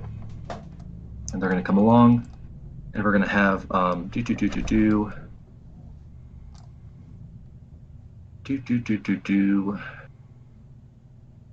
want to do with these guys? They'll fight, so just 6 attacks. Let's jump back into commentary, Darren. So yeah, Mike is obviously right now, he is just dealing with trying to pop this rhino. It looks like he got pretty much average rolls, but I think he was expecting to pop this rhino a little easier. His combat's obviously not over, so we're going to see what actually happens here. Yeah, I don't think it went exactly as he was hoping for there. Yeah, he just lost a couple of berserkers. Did the rhino didn't explode, did it? It might have. Hard to tell. Yeah, that's I don't know. We'll find it. Exploding rhino is really the last thing he wants there. Oh my goodness, yeah. Oh my god. I think that may be what happened. I'm going to let's just briefly jump back in. I know we just left, Yeah, but let's find out. Let's do that. Did we get an exploding rhino? We did, which is the worst possible time with all these juicy 1 wound models. Oh my god, what is going on? That sucks. Oh. It's all good. I mean, it's all good. Not the dice rolling game I've wanted, but man, it's frustrating. Yeah. Okay. All good though. We thought so. All right, let's jump back into commentary, Dara. Actually, hold up. Okay. Hold up, Yep. quick thing. Sure. No, guys, quick thing. Do the guys have to disembark before or after the explosion? Because if it's before the explosion, they can't fit and they all die. So It's after the explosion. You do the explosion, then you disembark, then you remove the model, the rhino. Okay, sounds good. Okay. Sounds good. Oh my gosh, that's a bit frustrating. I set that up. Oh boy. Oh, that hurts. I feel for Mike. That is really, really unfortunate. Oh, I don't know what to say. It was such a good play. I mean, that's the nature of the game. No, don't get me wrong. That's how the game goes. But he'd committed so strongly, and he played everything so well. And I don't know what. That's tough. That is absolutely. I don't know. I'm kind of speechless there. I know you're gonna have to take the lead for a minute. Man, that just hurts so much. It after everything we said, after how good of a play Mike did, you know, to wrap and trap to cap the objective. We had such high hopes for what he could do in that turn, but wow, it's the most unfortunate explosion I've seen in a long time. Yes, and it's so critical. You know, it could have happened on the rhino that was in the center of the board where it didn't matter, or any of the rhinos on the right flank where disembarking wouldn't be an issue. But to be there, where he had positioned a huge chunk of his army, and then to suffer the mortal wounds, really, you know, that just takes away. I think he lost 5 berserkers in total. He lost a squad to a rhino. Yeah. And as he said, you know, it allows Possible's berserkers to get out now, that's really bad. Yeah, that really, really bad. That swung the game back again. We've just gone. It's back and forth. Like I will admit, this is a great game. Like, yeah, I want to say for the people watching, you know, I understand this is TTS. It's not real 40k, and we're spectating, and you know, some of my camera controlling isn't great, and that's just something I will work on and get better. But hopefully the commentary is keeping you entertained. And there have been some absolutely brilliant moments for just as a spectator. If you know, we're not particularly rooting for anyone to win this, because World Eaters are playing World Eaters. So this is just a great game. We have had some absolutely amazing things happen, which have just turned this game back and forth every turn. Totally. I mean, I hope everyone's having a good time watching, you know. But yeah, it's been really, really interesting. I mean, I had a lot of ideas where this game might go, but this is just not what I was expecting at all. You know, such clutch moments and defining moments like that. Absolutely. Like, yeah, I still can't get over the rhino explosion. I really can't. It's such like a paradigm shift for the game, because it not only is it we were thinking our you know, the way the game was going to go was based on Possible losing this rhino and the berserkers inside, and we were thinking, okay, he's still got red butchers to put down, and that's his primary unit. But suddenly, not only has Mike lost a squad's worth of berserkers, but Possible has gained a squad of I'm not sure if he's finished placing them. I know there were 9 in there. 5. It looks like he's got 8 on the field. May have been unable to safely disembark the 9th one. But yeah, he's just gained 9 berserkers. Mike just wants us to hop into the sure. chat there, okay, so let's just jump in. Yep. Okay. We have joined. Hey guys. Hey. So we have actually an interesting rules question. We'd love to get your guys' thoughts on. Sure. Sure. Maybe you guys can look this up. So we have an issue where all the berserkers can't fit. There's one guy that can't fit, I think is fair to say. And we're trying to see what happens, because to my understanding, if you couldn't fit the whole squad, they're dead. But we want to make sure we play this correctly and not to anyone's advantage. So does anyone watching the game know this? So each model has to be wholly within 3 inches unless the emergency disembark. That means every part of the base must be within 3 inches of the rhino, must be within coherency of other models in the unit, and must be outside of 1 inch of enemy models. Other than so if you can't set up, they just die, right? That's if you grab to transfer. Any model that cannot. Go ahead, Dara. Yeah, so it's like it's not the whole unit is destroyed. It's whichever models could not be set up within that defined area get destroyed. Okay, that makes sense. So just the one guy will die, and then those guys are over there. Yep. So I'll just remove this, and then 9 more. So sounds good. 2 more. That's fine. And you do that first, right? And then you roll for the deaths. Yes. So like, say if like a guy dies while disembarking, then you roll to see, you know, on ones how many of those guys then die. Yep. Sure, that makes sense. Yep. Possible has played the correct order there. All right, guys, are you good for us to jump back into commentary, or you want us to stick around? Oh, fantastic, guys! Yeah, I just wanted to quickly double check because I wasn't entirely sure what the role was. Just want to make sure we played it correctly to no one's advantage. And thanks for double checking, guys. No problem. Should be good to go. No problem. All right. Catch up soon.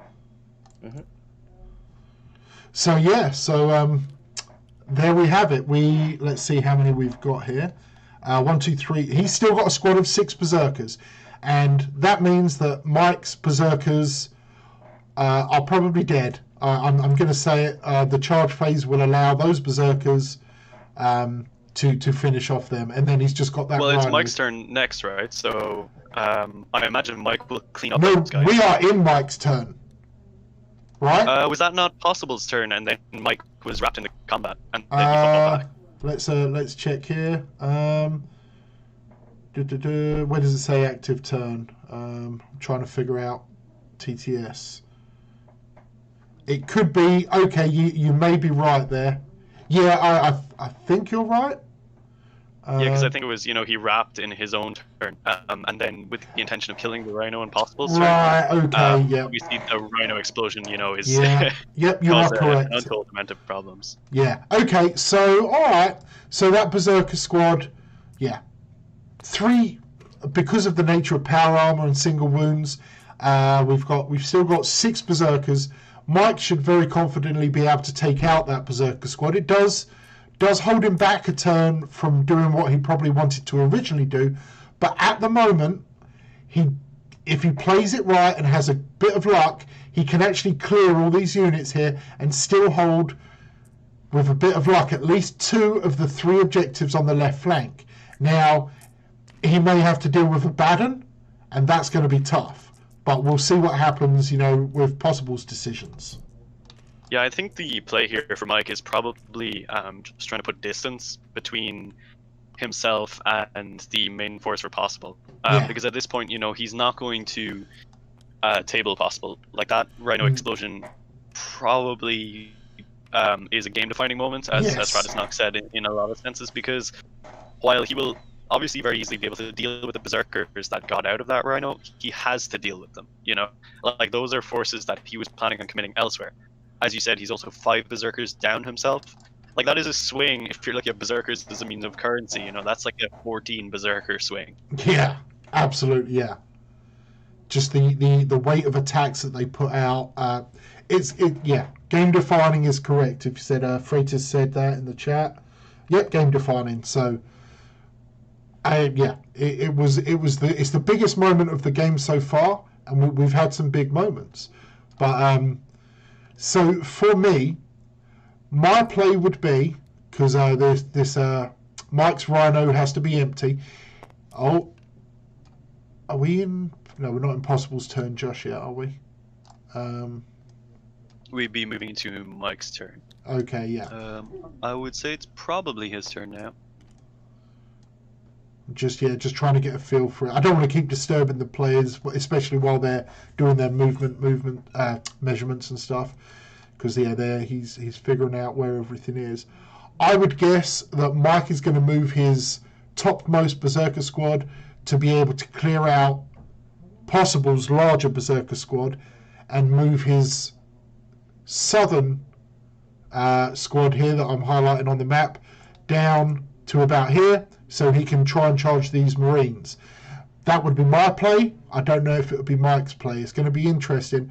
I would also potentially use the Rhino to park over here to hold back a Baden for a turn, just to buy you that extra turn with primary points, and potentially bring down the Raptors to hold this objective here, so he can at least for one turn hold 3 and 4 and get those 15 primary points. That would be my play. What do you think Mike will do? In fact, he's doing it right now. Yeah, I mean, I agree. I think it's about buying enough time while scoring the points at the same time. Now, I might be incorrect, but I believe Mike has the secondary for raising the opponent's objective markers. That is true, yes. Yeah, so he's going to have to get down there. As he said, he should easily wipe those Chaos Space Marines off that, though. So I think that will be another way to accumulate some points. It's going to be tough. I really think he just needs to try and slow down Possible as much as he can, and just try and outscore him at this point, because he doesn't quite have the resources. You have to remember that Possible still has a Red Butcher unit to come in. Yeah, and so it looks like Mike is sending one squad of 3 Berserkers to deal with a Baden. It's possible a Baden is he'll be running on. He'll be having his 2 up, and he has a 4 up invuln as standard, correct? Indeed, yeah, indeed. So Mike has only got 1 CP, so he can only afford one buff here, which we'll see what he plays.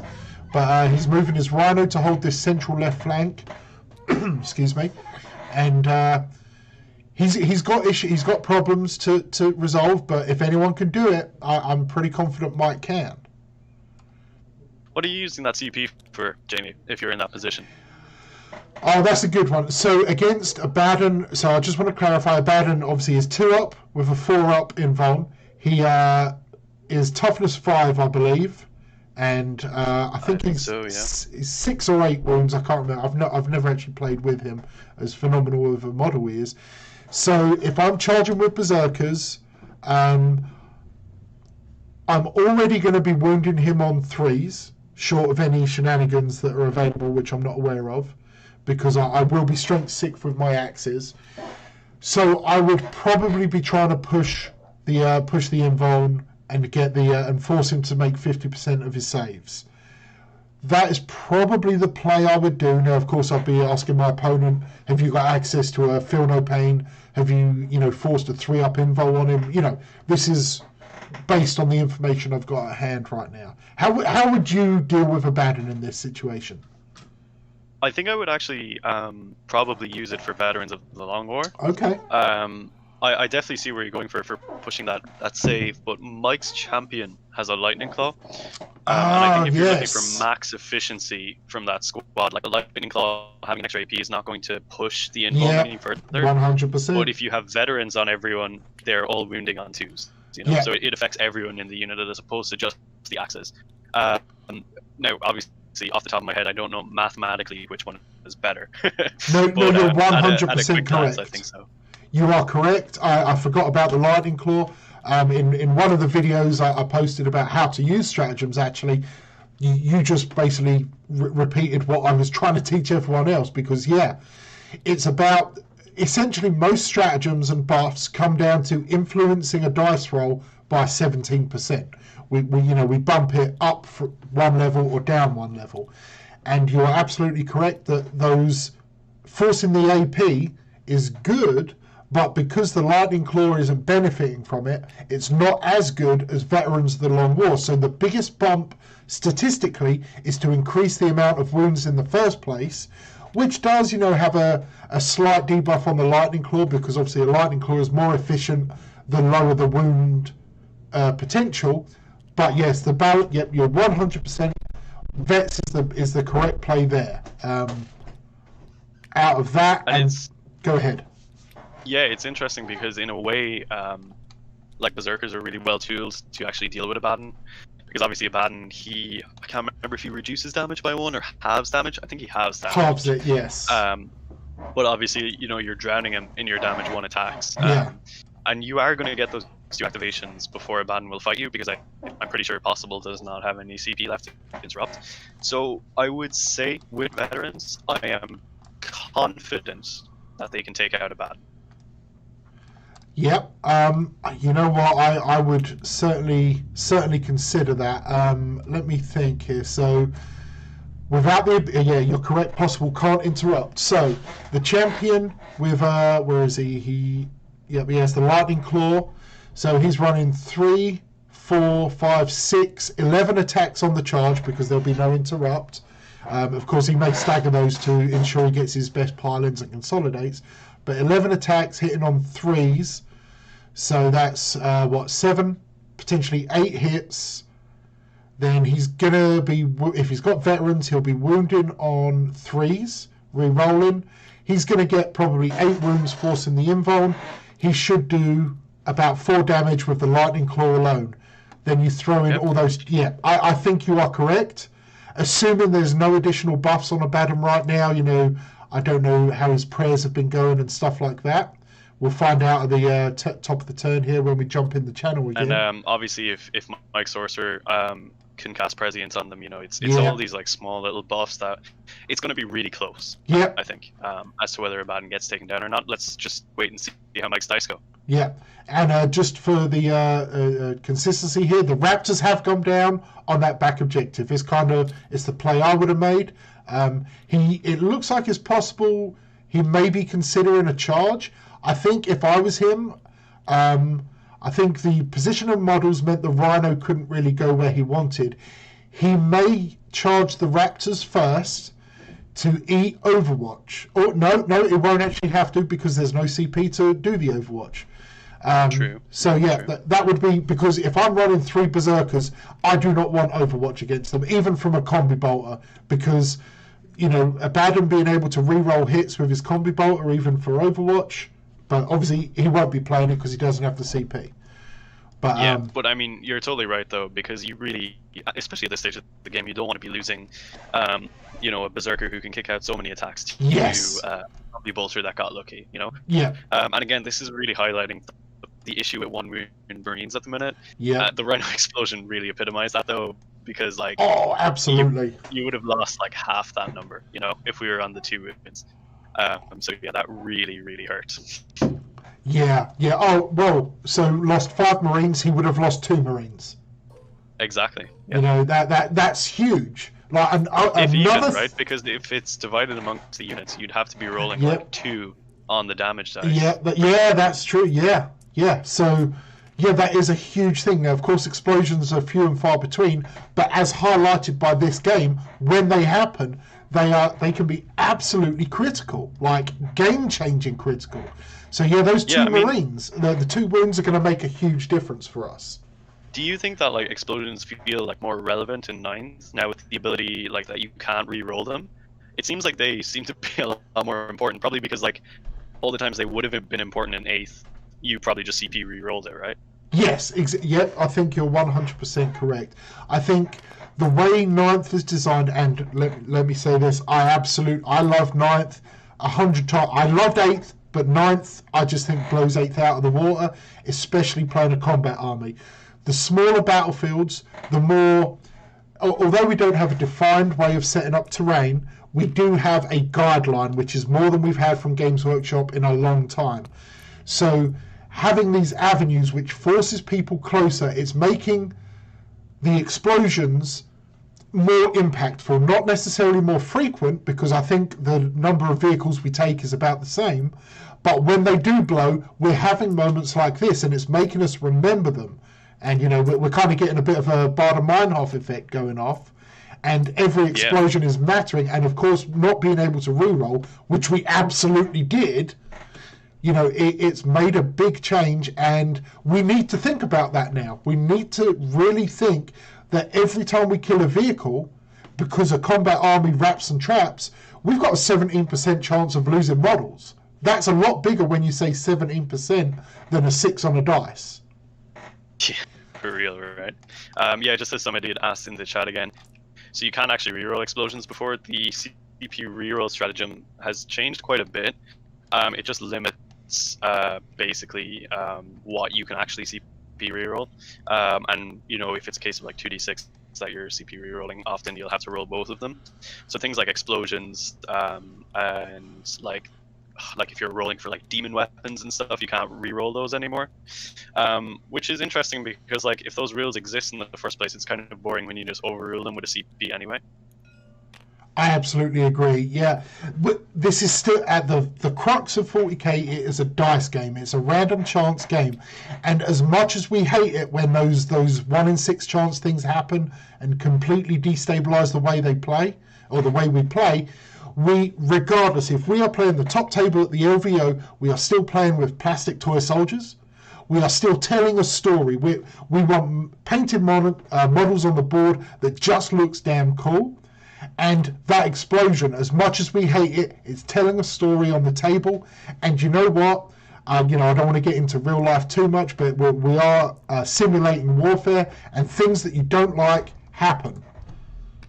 Yeah, for sure. I mean, it's one of those things where it's it sucks for Mike now, but he's going to remember that, and I'm sure he's going to laugh about it later. Oh yeah. So it's a good story to come from the game. But yeah, just trying to work out what's going on right now. We're still in Mike's turn, right? Yeah, it's Mike's charge phase. Let's jump into the table chat for a moment and let's listen to what they're going on. Hey guys, commentators in the chat. Sounds great to us. And the Berserkers charge Abaddon.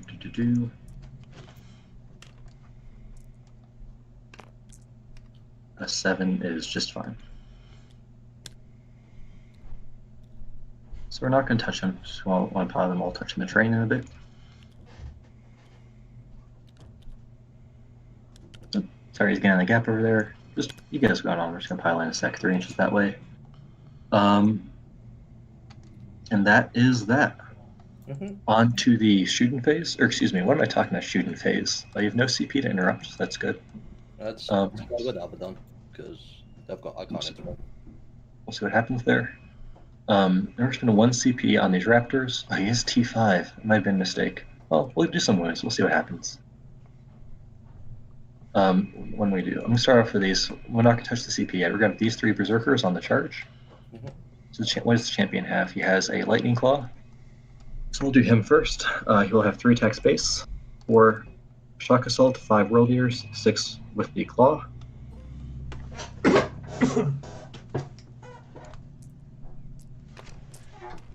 Alright, 2s will miss. All good though. Wounding you on 3s, rerolling. So just 3 and -2, nothing crazy. Very nice. And then chain swords from the rest of them because it doesn't matter. So we'll have 2, 3, 4, 5 each, so 10 plus leftover chain sword attacks. So we're going to have 11 chain swords going in. Let's go ahead and jump, Dara. Sure. So back in the commentator chat, just waiting on Dara. Alright, Dara's back in.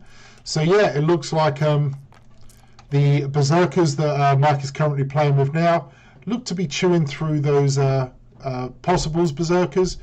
He's just picked up 3. We'll see how many survive after the chainsword attacks. I'm not sure exactly what's going on there right now. We'll see. There's going to be a morale issue there for at least. And it looks like... If Abaddon dies, I guess if he lives, he will... Is he in range for his no morale bonus? Hard to tell from there, but he might be. Yeah, it'll be interesting because depending on how Mike does his pylon, which he's doing right now, I don't see the Berzerkers surviving if no, the Berzerkers will not survive if they don't kill Abaddon. They have to kill Abaddon right now. They have no choice. This could be it. I think if the game is going to be decided in a single moment, it could be whether or not Abaddon goes down here. Yeah. Because if he lives, he will just continue into Mike's lines in the next turn, and he will kill everyone there. Yeah. The only option Mike can do if okay, so I'm seeing the dice rolls. We'll see what happens, depending on whether Abaddon gets picked up or whether some Berzerkers get picked up momentarily. But yeah, if Abaddon survives. It looks like the players are discussing some things. If Abaddon survives, this squad of Raptors up on the top objective is really Mike's only chance to follow him and try and get a charge off on him. But I don't know if even them with a CP thrust into them are going to be able to finish him off. It's possible, but it really does depend on this combat right here. Yeah, it looks like it's happening right now. Do we want to jump in? Yeah, let's jump back in. Yeah. We're back in the chat, guys. Sounds good. Let me do the 8 chain axe attacks. Hey, guys. Hello, we're just checking out this combat with Abaddon. Sounds good. We're doing Berzerkers and Abaddon. We're see what happens. Might kill him, might not, but either way, we're going to have a good time. That's for sure. Hell yes. So we're doing on 2s here with the chain axes. So 3 at -1. Cool, he's fine. Alright, and then chain swords, 2s, and then 3s. Not loving life right now. So 1 at -1. What gave you +1 to hit? Nothing gave me +1 to hit.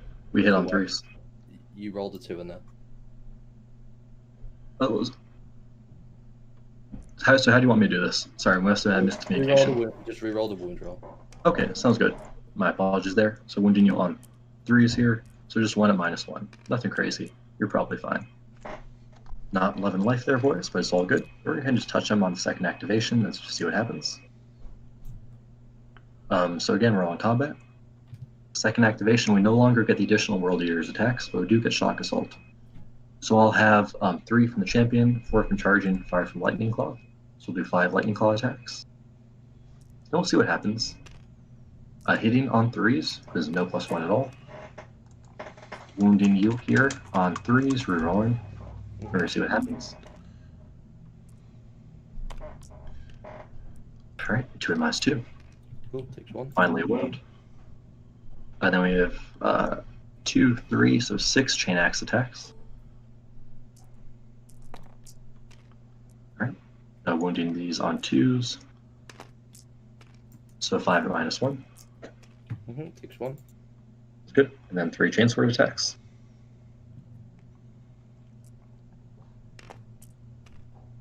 Alright, then wounding on 3s. Then -1. That was 2 wounds total, correct? Yeah, -1. Alright. Yeah. Not great, but way it goes. It's all good. All good, my man. So they've done their both activations. I'll do the second activations of the Berzerkers over here. This should be able to pick up 2 guys, but we'll see what happens. Crazier things have happened. 2, 2, 2, so we'll do the champion here with the Lightning Claw. He has 3 base, 4 Shock Assault, 5 Lightning Claw. It's hitting on 3s. Let's jump back, Dara. Let's do it. Wounding on Okay, so yep, that was the combat between Abaddon and the Berzerkers, and Abaddon survived. So what are your thoughts on that? Yeah, he really clutched it up. Yeah, look, it's going to be tough. I mean, yeah, I think you can tell that Mike was hoping it would go a little bit better. He's going to lose those Berzerkers in combat with Abaddon now. Yep. That is more or less guaranteed. So yeah, it's really going to be about hoping that you can minimize damage from Abaddon at this point. I mean, it's interesting that he's managed to slow him down a little bit on the right-hand side flank. I think he's charged in with his cultists into one of possible rhinos. Yes. Good play. Yep. Yeah, I like that. So it's really just going to be about hoping he can last long enough to have enough points to outscore Possible at this point. From Possible's perspective, it's about really, trying to force Mike into a corner at this point, I think. And I think he can do that with the Red Butchers. Like, if he brings them in the right place, he can really funnel Mike where he wants them to be for the rest of the game, which will allow him to then just push out and score as many points as he wants, his own objectives. Yeah. So listen, we need to talk about this. So obviously, in our chat yesterday, which we published, where we discussed the list and everything, I think we were both in agreement that Mike had the stronger list. We may have been relying on his ITC record because we know he's a strong player. I just want to say, Possible English, no matter how this game goes, you absolutely have earned my respect, and your trash talking. You know what? You deserve it, and I'm giving you carte blanche to trash talk your way through the Discord channel. You've proven now. Yep, there's been some dice some lucky and unlucky dice rolls, but you have played your game phenomenally well. You've used your assets in exactly how you should. I have all the respect for you, mate. You are giving a strong player a hell of a game, and you are keeping Mike Pestilence on the back foot, and that deserves some respect. It's going to be. I mean, it's been really interesting. We've seen fantastic plays from both players. Some really top tier movement stuff. And top tier kind of combat phases where it's not just I'm going to walk in and try and kill you now.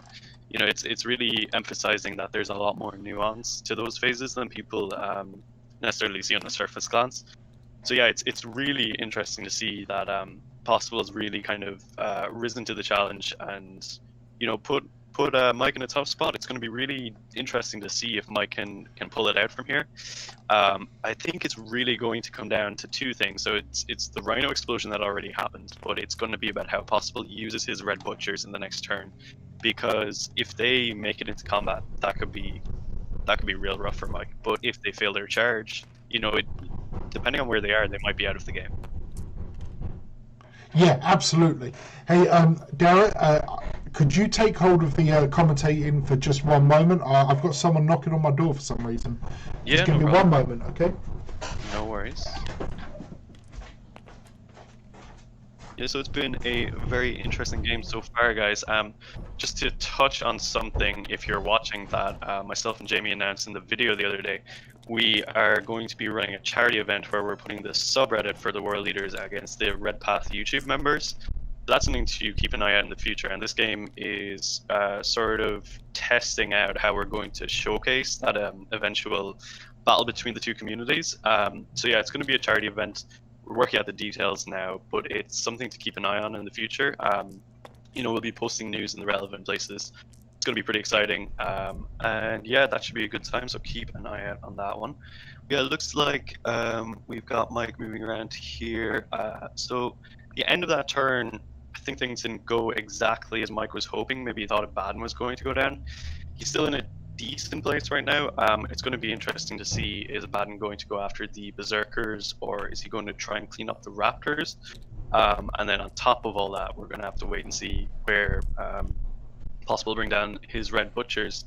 Now, if it was me, I think I would probably bring them down dead in the center of the board, and just really dominating from that position, making sure that Mike is completely backed into the corner, and ensuring that if they do fail to charge, they're not in a position where, they're in a corner that they can be ignored for the rest of the game. So if you bring them in dead center in the middle, they're going to be really threatening, I think. I'm back. Sorry about that. Appreciate you covering for me, mate. No worries. I was just reiterating to the guys how we have that fun little competition coming up at the end of the next month. Excellent. Yeah. I'm very excited about that. Yeah, for sure. So yeah, I was just thinking where the best place for the Red Butchers to come in on Possible's turn is. What do you think, Jamie? Where would you be bringing those guys in? So given that he still has Abaddon to deal with threats, and it looks like he's going to take out those the Raptors, which he should very easily be able to do. He will then be contesting that top left objective with Abaddon on the Rhino, and potentially be able to kill it as well. The right hand flank, Possible still has his Decimators and Kharn and a Chaos Lord and Terminator. He's spoiled for choice. He at this point he's going to want to threaten I would imagine the top right flank. I think the top left Abaddon has got under control. The left flank, those Marines could take care of the Berserkers. And I don't know how the math will work. He could possibly string out his. Can one squad hold two objectives in 9th edition? It could in 8th. I think it can. Yeah. Yeah. It's possible. I'm not 100% sure on that, but I'm pretty sure it can. Yeah. If anyone in the is in the chat who knows for sure about that one, let us know, because I haven't actually had that crop up. But this Chaos Space Marine squad, it's possible he could string them out, stay in coherency, and hold the center left and the bottom left, which would be very useful for him. And his Red Butchers are coming in on the top right, which is where we are discussed now. Yeah, the disembark play won't be in effect now. I don't even know. Are there Berserkers in that top right Rhino? I can't remember. I think there might be, actually. I don't remember Mike fully committing his force on that side. There's just been so many Berserkers in this game. Yeah. Keeping track of them all, right? Yeah. So, it's just so many bodies on the board. This is what I would have done. I would have brought my... okay, so Kid Crew just answered. One unit can hold two objectives, one model cannot. It's per model. So, he could play that. He wouldn't be able to do it because of coherency right now, but it's an option. So, the Red Butcher's on the top right. I think that was the best choice. Lets him pop the Rhino, and he'll get some kind of charge. I don't know. And obviously, Overwatch isn't going to be a concern. What do you think about this totally. Red Butcher play? So I was in two minds about it. I was just mentioning it as you were gone there briefly. So the top right corner, it's a fantastic play for everything we highlighted. I also like them in the middle of the board, where if he fails the charge, they're still a very threatening force, and they're still pinning Mike into the few remaining corners of the board he has left, because obviously you're not going to move closer towards them at this point, Yeah. Oh yeah. Mike. Sure. Wait a minute. Kharn and his Warlord are off the battlefield. What happened there? Was that Do you know what caused that? Kharn and who's Warlord now? Sorry, this is Mike's. Mike's Warlord. Oh, they were probably in the Rhino. Okay. Yes. Yeah, oh my god. Yep. That would make sense. Both of his Dark Apostles and Kharn have jumped in. I thought they somehow got killed. That I understand why he's done that, but as we've just seen, statistically, there's a 1 in 3 chance of one of them dying if that Rhino explodes. 3 models, rolling 3 dice. Statistics isn't my thing, but 3 dice, you got some decent percent of rolling a 1 of those, and he could be sacrificing a Dark Apostle if that Rhino gets popped, which I'm pretty sure it will be. Yeah, I mean, you're not going to throw away Kharn in that position, right? No. Yeah, it's gonna be a tough one for Mike, I think, at this point. What's the score looking like right now? Let's go over and have a look. Right now, and we are in Possible's third turn, we are at 42 to Mike and 37 to Possible. But obviously, he's in the process of trying to score some of his secondaries. It is a mighty close game. Yes. For what are we in? Bottom of turn 3? Yes. Yep, we're in the skips. That is really close. Yeah. Obviously, Possible could potentially score some assassinate points here. Raise the Banners High is still in play. Domination will happen at the end of his turn, I believe, if I remember that right. And let's see, where is he sitting for that? He's... no, Mike controls there because he has cultists within that one. Presumably... Possible... Kiddo Crew Gaming just pointing out that lore-wise, Kharn would have just killed the Apostle before getting out of the lead. Yes, absolutely. It's definitely a fact. Freitas, just want to clarify, the Red Butchers are 40 shots, yes, but he's got combi melters on each one. So it's going to be up to 10 melter shots, and he could also throw in 20 bolter shots, but he will obviously be hitting on 4s instead of 3s. So it'll be... Yeah, I mean, you're just going to go with the meltas. Yeah, that's that's no my need play. to fire the combi bolters anywhere, Yeah. What have we got going on here? I think, is someone getting ready to bring on some models? It looks like Mike is bringing out his Berzerkers. Did the Rhino just get exploded? Oh, sorry, just destroyed. Yep, it looks like it because we've got models. Yep, I'm going to guess that's what happened. It looks like the Rhino on the top right, and he's just making sure he's outside of 12 inches. He doesn't want those Red Butchers charging his Berzerkers. Absolutely. Yep, they love a fight, but yeah, I don't think they're going to win against a full squad of 10 Red Butchers. I just, Mike pulling outside of the 12-inch range is quite interesting. I wonder, could he countercharge those Red Butchers in his next turn? Is that the play? I mean, can you kill enough of them, or do you just move away from them and ignore them for the game? That's a good question, because it's a problem that he has. But either way, I think at this point, if I'm Mike, I actually run away. And I forgive me, everyone in the chat and who's listening, because that's obviously not something a World Eater should be saying. But to win the game, he needs to bring those Berzerkers. We're in turn 3, so he's got potentially 2 more turns of movement with them.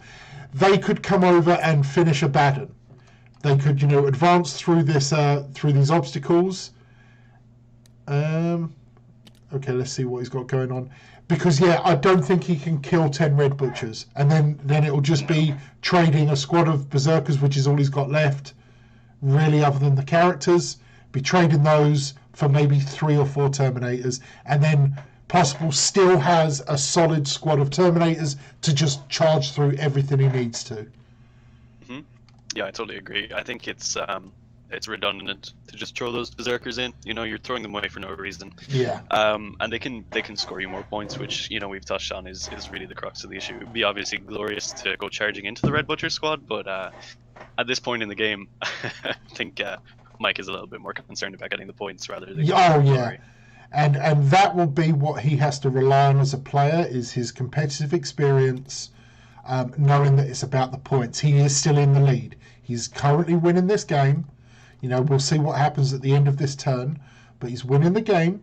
He's on the back foot, but those red butchers, at the moment, all they've done is destroy a rhino. They can essentially get a zone of control over this top right objective, but Mike is more than capable and free to move all of his units, his berserkers and his HQs, to either bring them down to where the decimators are, or to take them left and threaten abandon. And abandon this and make those red butchers absolutely useless. There'll be some plink damage from their bolters, but he can put terrain in the way and make that 330 points of nothing. Yeah, and I mean, as Fratus Knox points out in the chat, it's an idea I was going to say myself, but you could just throw one of the apostles at the red butchers, and slow them down for a turn. Just roadblock, you don't have to charge in. Just have him there. And you have to move around him and stuff, And I think that's probably what I would do, because you have to ask yourself, how much of those is the Dark Apostle actually going to do in the next turn? Yeah. You do also have to consider, though, that Possible does have Assassinate, so you will be giving up 3 points. Well, he could move his Dark Disciples. That's very true. As to whether or not the Red Butchers would charge the Dark Disciples. No, I mean, in his movement phase, move the highlighted red disciples into the ruin and not charge. So Mike, because of the volume of models he has, they might not charge them, but he could possibly position them in such a way that funnels Mike, if he chooses to ignore them, his movement becomes less than optimum. Because, yeah, I mean, it might actually prevent him from getting in range of that objective. Yeah, that's kind of what my play would be. Stick the disciples in that ruin.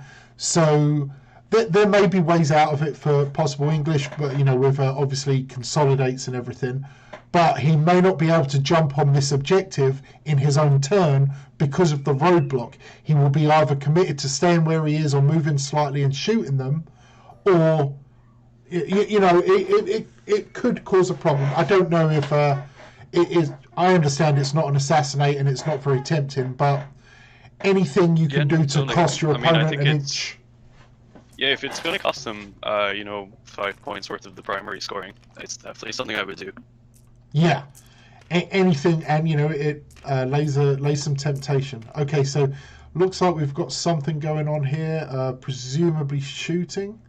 Let's. Do you want to hop in with the guys and see what they're getting up to? I'll leave the champion.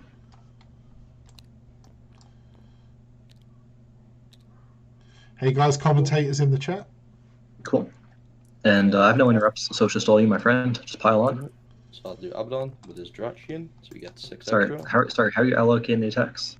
Yeah, so I roll for Drachian first, so I'm going to put the Drachian into the Raptors and then the Talons into the Rhino. Sounds good. So 7 attacks with his Talons. And then 3s. So 2 both go through, it's -4. So 2d3. So 4 damage. So we're down to 4 wounds. Very nice.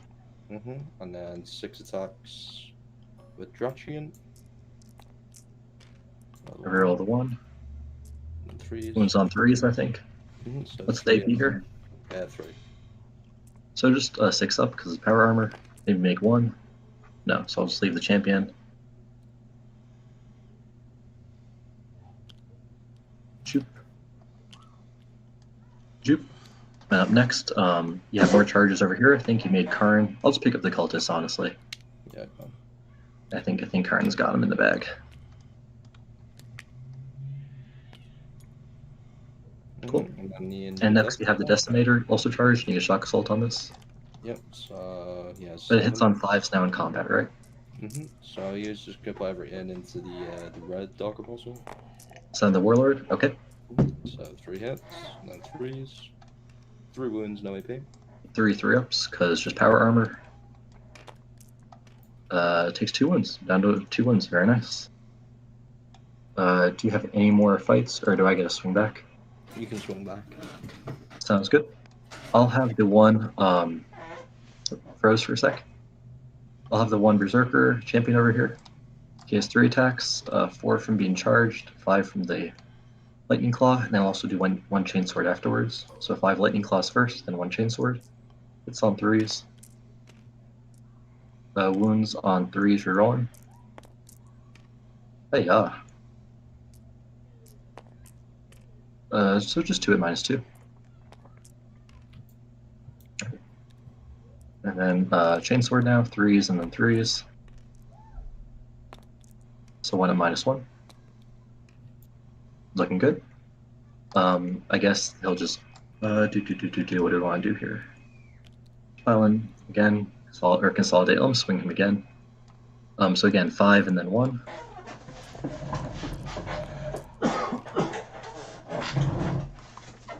Wounded on 3s, you're rolling. So 3 at -2. 2 more die.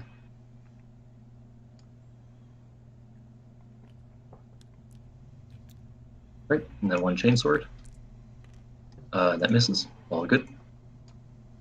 Up next, we're going to go ahead and the 2 Raptors are going to go into Abaddon. How many wounds is Abaddon right now? He has a fair bit. He has 6 left still, so he should be good. We're charged, but we did not charge you. So we'll have 3 attacks each, 4 on the champion, so 7 attacks. The 2 misses, wounding you on 5s. So just 1 at -1. So he's totally good. Rhino, 3 attacks, or down to D3 attacks. Let's jump back, Darren. Do it.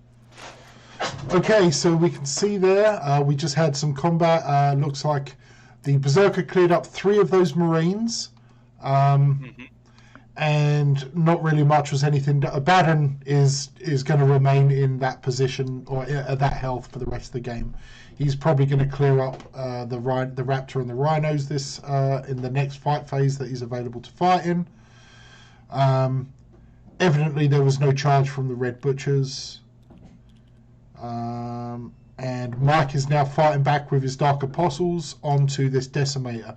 Which this could be, he could clear this Decimator up. I know it's already strong. If he kills the Decimator, it's big. As long as it doesn't blow up. Oh god, yeah, because his Warlord's currently on 2 wounds. Not ideal. Yeah, but I don't want to jinx anything, but did he? No, Kharn won't be able to fight, but I don't know. This is going to be interesting. Now, Kharn into the Red Butchers. What do you think? Kharn is no longer, going to be super useful as anything other than a combat unit. He's got no shooting to benefit too much from him, and if anyone's going to be surviving the Red Butchers at this point, it's going to be Kharn. No, I would say, provided that Possible doesn't have enough CP to interrupt between 2 Kharn's 2 activations, I probably would do it. Yes. Because it could put a significant dent into them. I mean, he gets, what is it, like 15 or 17 attacks or something crazy like that over his 2 activations. I think it's 14, but yeah. He pushes them straight to the invulns. The issue is, and it's a big issue, it's that D3 damage on 4 child. Yep, exactly what I was going to say. If it was flat 2 damage, I would be like, yeah, totally do it 100%. Yeah. But if you get 4 wounds through and you only kill 2 Terminators, it is just not what you're looking for. Yeah, it's incredibly frustrating. So I don't know. We'll see how that goes. What looks like we're possibly just picking up dealing with some combat over here. The players are discussing it. Yeah, it's hard to say. Let me just go and look at the scores here. At the moment, Possible does have 1 CP. Mike has no CP. The score is still 42-37. We'll see how that changes at the end of this turn. Sorry, just to interrupt there, Jamie, just to answer somebody in the chat. The question about interrupting with Kharn and any unit that can double activate, if you choose to interrupt with a unit that has any form of Blood for the Blood God, as a rule, you just do 1 activation. You don't get both the activations when you interrupt. And equally, you can interrupt between someone's double activation as well. Absolutely, yeah. Now, of course, if you do activate, your second activation will still occur only when it's normally legal to do so. The first activation is what you interrupt with. Because for sure.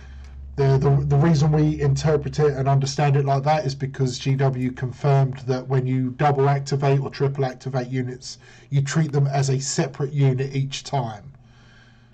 Yeah, that's a good way of looking at it, I think. So, all right, looks. I believe we're in the command phase of Mike's turn 4. Oh, sorry, we're about to enter that. It says. Nope. Yeah, just to say again, somebody did for the FAQ specifically for that. I think it's actually in the rare rules section in the back of the new rules book, where it kind of establishes all those kind of strange interactions that you might find. Yeah, it was definitely an FAQ for 8th edition, and I'm just looking up at the rare rules now. Hopefully, I think it's in there somewhere. Yeah. Trust us anyway, it exists. Yeah. As a rule. So yeah, we're rolling into this is Mike's turn, am I correct? Yeah, it looks like he's doing his movement phase. So it looks like he's sending those Berzerkers for the Terminators. That's an interesting play. It's a bold move. Ooh. It's a bold move. Remind me what Mike's secondaries are again? I'm going to bring them up now. He had engage on all fronts, raise the banners high, and raise. So, yeah, he's got... I mean, I guess he will be defending his banner. Yeah, yeah. He's sending... It looks like he's sending Kharn as well. And well, see, that's the thing I was going to say. If you're going to send one, you might as well send them all, right? Yeah, because Possible will... No, he will not have the ability to interrupt. So that, you know what, that could do it. Yeah. Yeah, between Kharn and the unit of Berzerkers, that will definitely take out... You got 4 activations of combat there, you know? Yeah. It's a ridiculous amount of damage. And I mean, we saw in the first turn what one unit of Berzerkers can do to a unit of Red Butchers, which was... yeah, that was impressive. Yeah, absolutely. Looks like excuse me. It looks like Mike has moved his last remaining Raptor, the champion, onto the center left objective because of the way combat interactions work now. His Berzerker, who is already engaged, won't be able to fight those Marines, so he's going to have to rely on surviving a 3-up save there. I suppose he could be charging the Raptor champion. I'm not sure if he advanced or not. Yeah, I mean, I guess that's probably the play, you know, try and whittle him down to ensure that Berzerker manages to pull through. Yes. Looks like Kharn has a 7-inch charge, if I caught that correctly, which that's not bad. It's going to be... Yeah. And possibly an 8-inch charge for the Berzerkers. His Warlord should be giving them +1. He did have... Yep, Violent Urgency. Just wanted to confirm that. So a 6-inch for Kharn and a 7-inch, I believe it would be, for the Berzerkers. That's not bad. I mean, you'd be hoping with, you know, a CP in the pocket as well. Like, yeah. That should go off fine. Yeah, because he currently has his CP. Of course, he'd be wanting to save it for the fight phase. He'd definitely be wanting to pull veterans or something there. But we'll see what happens. So, that Decimator's gone. Okay, he must have smitten it, perhaps. Yeah, I mean, the Accursed Grosius on the Dark Apostle is nothing to be sniffed at, especially when it's, you know, in the hands of a World Eater, you know? Yeah. Well, it's possible he used this... Could he have used Smite on it? Because he does have his Sorcerer, and possibly Infernal Gaze. Probably a combination, yeah. Yeah.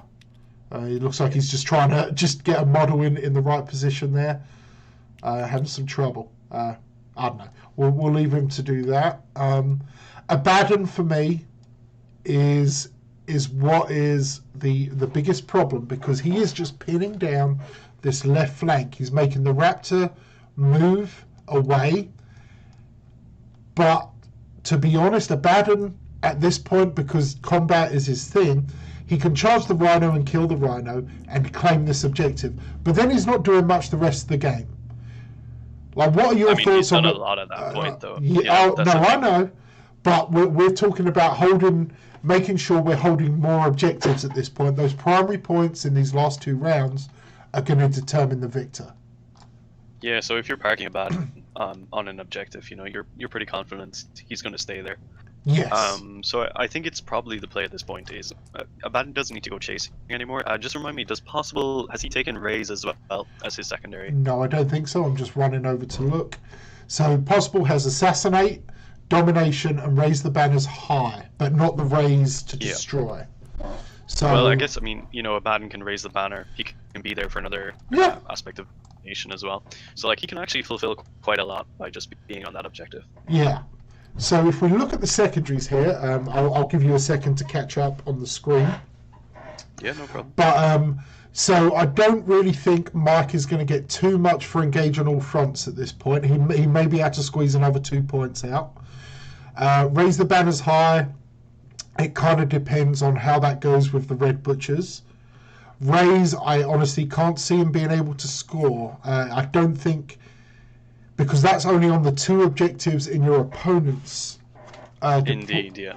I'm just bringing up the mission rule just to make sure. As Kiddo Crew points out, Abaddon can't raise the banner. Characters can't perform that action. He is totally right. Okay. All right. Okay.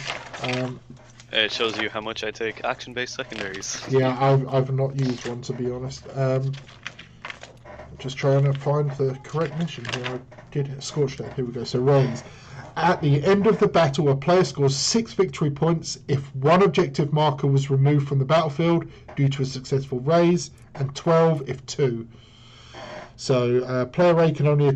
so if you remove both of the objectives in your opponent's table, you get 12 points. So it's an end-of-game objective. It's possible. Mike does have a Berserker and a Raptor, because it just has to be 1 unit from your army, excluding aircraft, I believe. Mm-hmm.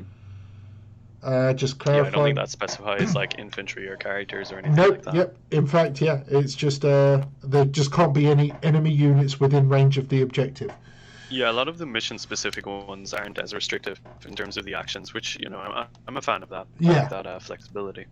So you know what? It's possible here because let's see, Kharn and the Warlord are pushing down the right flank. Now. Depends on the Decimator and the Chaos Lord that Possible has, but there is a Hail Mary here where Mike raises both of Possible's objectives and gains 12 victory points. He's already 54-39 up. So... Yeah, wait a minute. No, did Possible not score? No, he must have scored some primaries. Let's see. In the last turn? Yeah.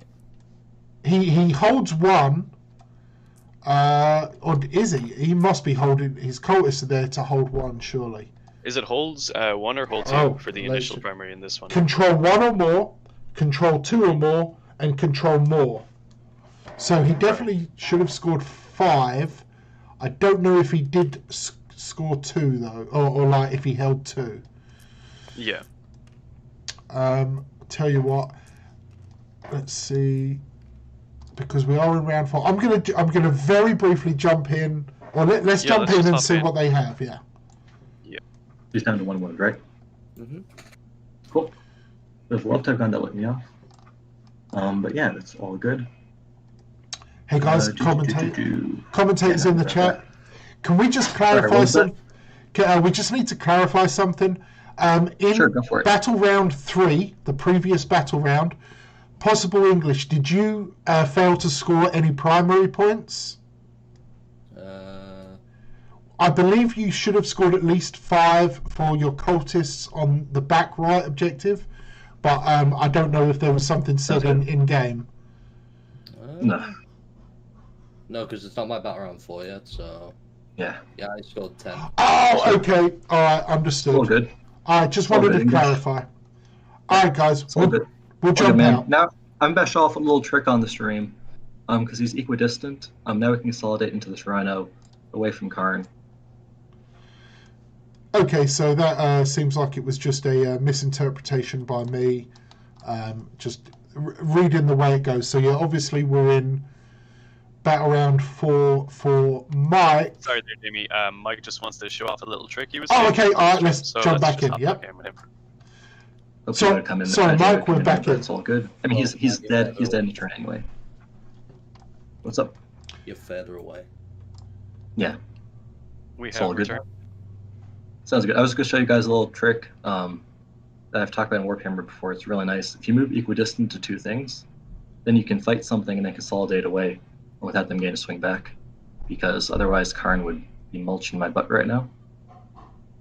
And now we're going to see Kharn into the Red Butcher, so we'll see how this goes. I have no CP for anything at all. So we'll just move around like this, 3 inches. Is it just Kharn going into the Red Butchers, Mike? There's the Terminators too. So I'm going to try to activate him here just so we can give the Terminators rerolls. There you've got. Honestly, I think English is looking in a great spot here, because I don't think I'm going to kill 10 Terminators, and then he just mulches my backfield. English, you agree with that? I think you're like 90% to win here, but we'll see what happens. It's one of those things where it's moving equidistant there. Or whatever happens, I've been very impressed by how English played, and I think he deserves the win, because I've played like a dummy. Cool, so let's see what happens. So Kharn has 6 attack space. Shock Assault, World Eaters, so 8 attacks. Hit on 2s, no rerolls. Make sure I have an inch of those guys. Right, you're within it. Yeah, sounds good. Just moving back a tiny bit then. You want to hop back into the commentary, Jamie? Yep, let's go. Oh, you guys can go for it, yeah. Okay, back in the commentary box. Oh, yeah. That was an interesting listening. Yeah. So, all right. So it has been Kharn and Berzerkers into the Red Butchers, and Kharn is doing his thing. Looks like he's got 4 wounds. Oh, that's big. That's big. So let's see the damage roll. The first one is going to be, oh, and there it is. 1 damage on the first one. So 1 Terminator is dead. Did he kill 2 or just 1 and wound another? That is, oh. I mean, it's not over. He's still got 2 Berserker swipes and another Kharn swipe. Mm-hmm. So it could, but that should have gone a lot better. I think he should have taken out 2. So he got how many there? 2 or 3 Terminators? Oh, he only killed 1. Oh, he only got 1. His damage rolls let him down. He rolled single damage on all 3 wounds. Okay, we're getting the second round of attacks. That's so rough. I mean, Yeah. I did literally say it. You know, the D3 damage is going to be the problem. Absolutely. All right, we're back to 4 more wounds, and only 1 went through. Come on. Oh, 1 damage again. Can't. Oh, yeah, that is. I suppose that didn't matter, but Yeah. Kharn. I mean, as far as Knox is saying in the chat, though, both guys have played so well in this game. It has been a real showcase of, you know, the different things you can do at like a higher level example of competitive world leaders. You know, there's so much to be taken away from this game. I think Oh if you're yeah. to learn about competitive, you know, it's a real showcase of things you can do. Yeah, it's. I mean, I'm so incredibly happy with this game. Both players are playing to the top of their game. We've got a very balanced, very evenly matched. We've had a swingy game, and it's been dependent on the dice rolls. There has not been. I mean, I know Mike admitted to making maybe a bit of a foul move early on, but there has been no genuinely poor play by the players. Honest mistakes happen. He was playing aggressively and maybe forgot a little, you know, maybe didn't pre-measure, and that happens. We've had a hell of a game. Yeah, I mean, I know, like, you know, saying something like, "Oh, the dice are the reason I lost," it's not really a great excuse. But in the case of the exploding rhino, Yeah. you know, not to say like the dice did cause that, but like that was really significant, and it was just like a toss of a single dice that really swung that. Yeah, but you know, thinking about it, like where we talked earlier about explosions, right? So Mike essentially made a gamble by committing all those squads to wrap and trap, and it's something as a World Eaters player we have done time and time again. It's a play that we make, and if we think about it like that, for every time we've wrapped and trapped, obviously 83% of the time it pays off for us. However, 1 in 6 times it's going to bite us in the ass, and unfortunately for Mike, it really bit him in the ass this game. It really came back, and he had to pay for it. it To happen, you know. Yeah. Yeah. But I mean, you know, he played out of that situation in much the same way that he played out of losing his red butchers in turn 1. Like he didn't, you know, throw in the towel. He didn't make desperate plays. Like every play he's made since then has made sense. Yeah, okay, so the way I see it, Mike is playing like a consummate professional. He is not losing his cool. He is not overextending himself. He is doing everything that you would expect a strong player to do. He's making wise, calculated moves. He's running the numbers, and unfortunately the numbers aren't supporting him a lot of the time, but that's the nature of the game. And PossibleEnglish is making strong, bold moves. He's coming into this without a history, or at least a public history. He's a strong player, and obviously some people must know about him because he is giving it good against a recognizable name. And this is surprising for me. I'll be honest. I thought Mike was gonna be I don't want to say steamrolling, but I thought it was going to be a bit more one-sided. And Possible is bringing very good sportsmanship or sporting behaviour, and he's bringing a very strong list. I didn't see it coming, but this is a strong list, and this has come out of left field for me. And I will eat my words. Yeah, I mean, like, really one of the most interesting elements of Possible's list is the inclusion of a Baden.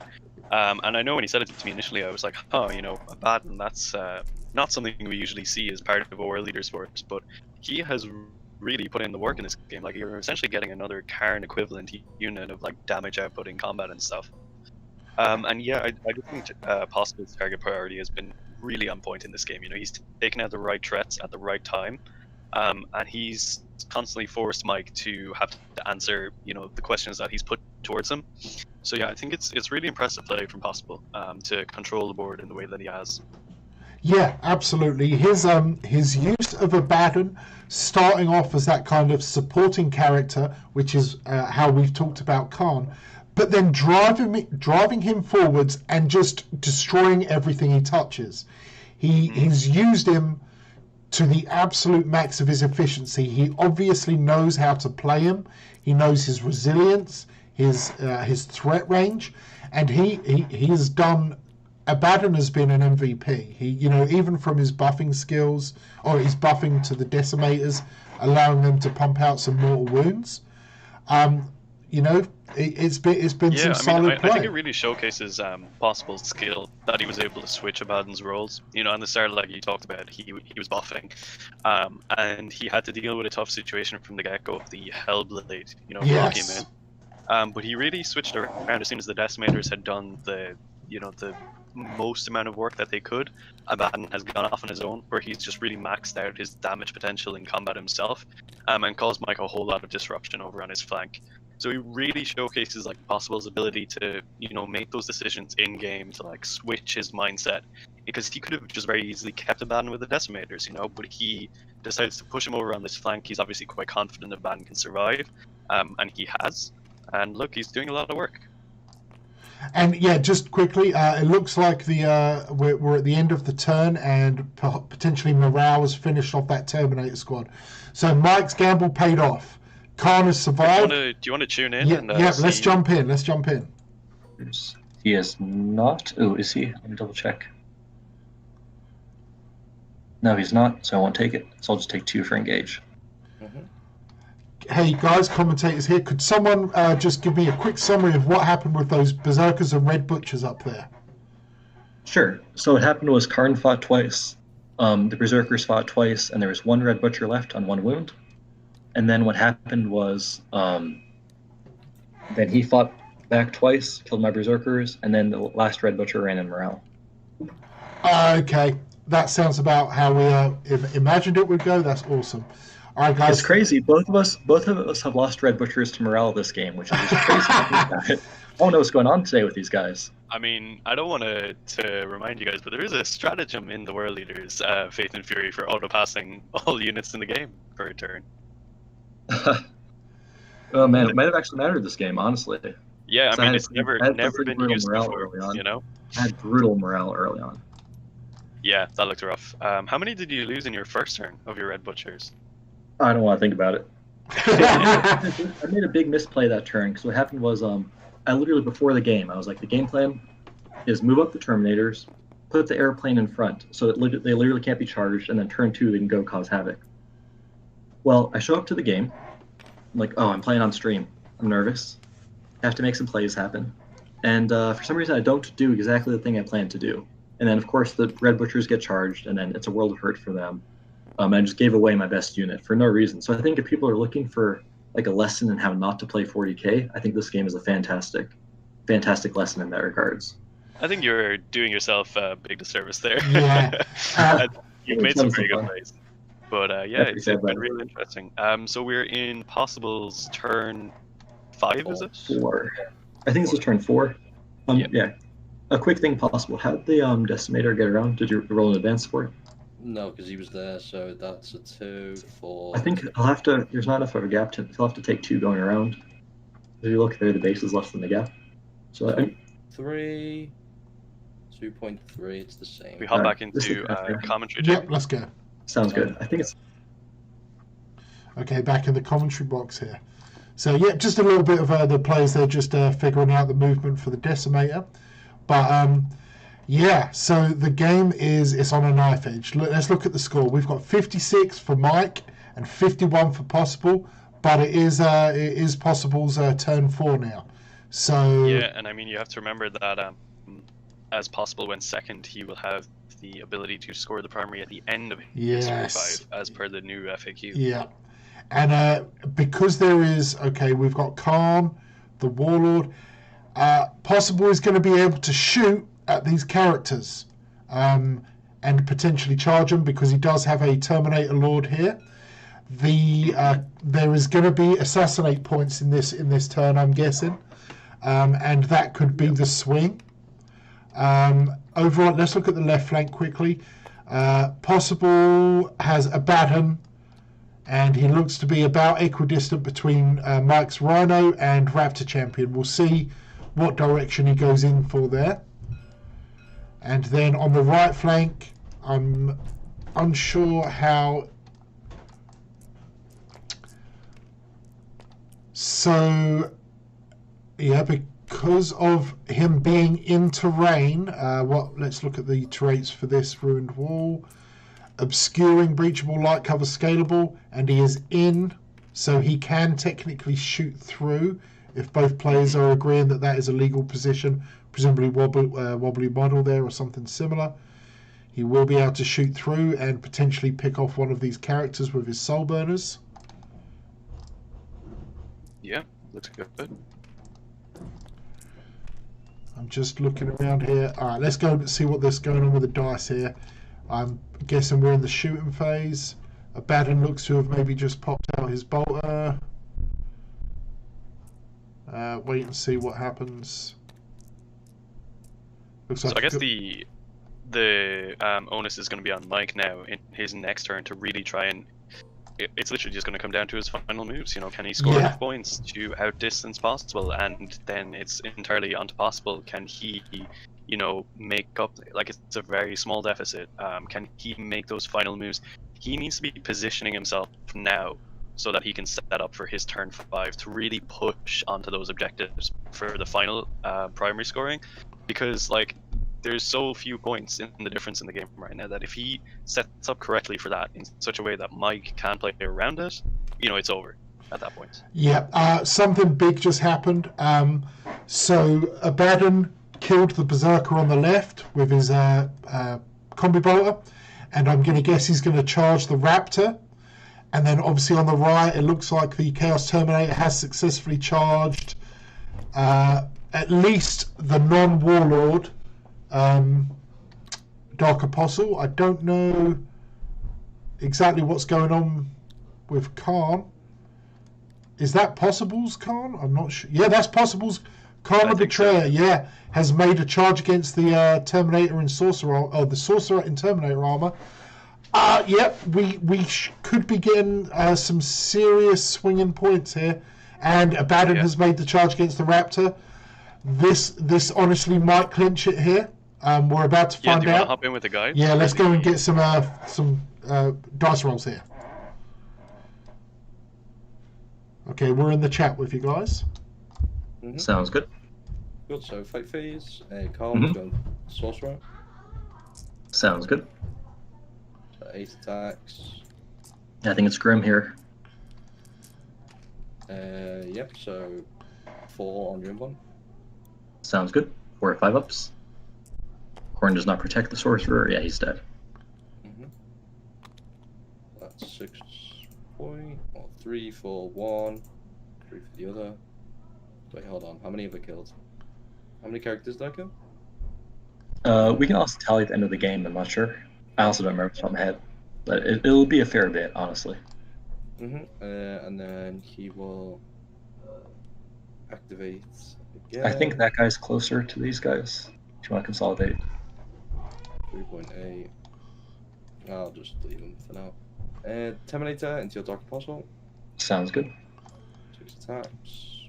Actually, Kharn will actually go this way. Always consolidate. And I'll pile in.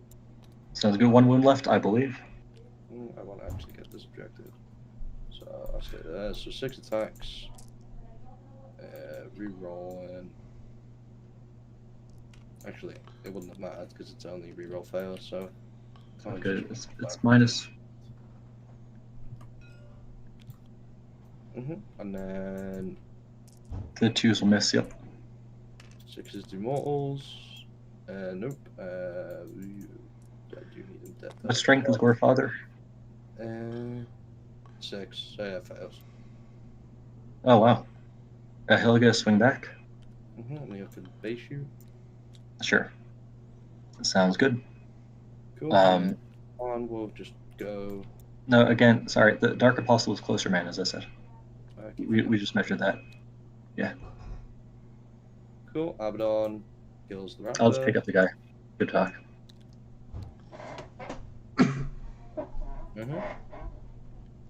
Well, I guess swing back with the Dark Apostle. We have 3 attacks, 4 because we were charged. And we're going to go ahead and hit on 2s. No rerolls here because we failed the prayer. Wounding on 3s. Good talk. So just 2. And you're completely fine. Cool. You get activate twice. Let's jump back, Ashen. Okay, so interesting play there. I honestly thought after Possible's Kharn killed the sorcerer, I thought that he would then activate his Terminator Lord to kill this apostle so he could pile in to the Dark Disciples and also claim that objective. He apparently chose not to do that unless I'm mistaken the order of operations there. Did you catch that, Darren? Yeah, I would totally agree with that. I mean, I anticipated that was what he was going to do as well. Yeah, it's an interesting play. I mean, it's late in the game, you know, like if it's a slip up, these slip ups can happen at this point. An ulterior motive as well, you know. Yeah, honestly, I'm not going to be judging anything that Possible, any choices he makes at this point, because he has proven to be very competent with his arm. Yeah. So. Yeah. So it's a question: is can Mike, can enough of his army survive in this turn for it to be a meaningful 5th turn for him? Yeah. And it looks like that's what we're into now. He's gained his command point. He's performing his movement. He's fallen back with his Dark Apostle. Kharn he's figuring out a movement for there. So basically at the moment Mike is left with his Rhino, Dark Apostle, the Disciples, and Kharn. I think that is all the assets he has left. I don't think there's anything inside the Rhino. I do not believe so. So yeah, so this is if we're gonna imagine a chess game, he's got his king left, and really at this point maybe a knight and a couple of pawns.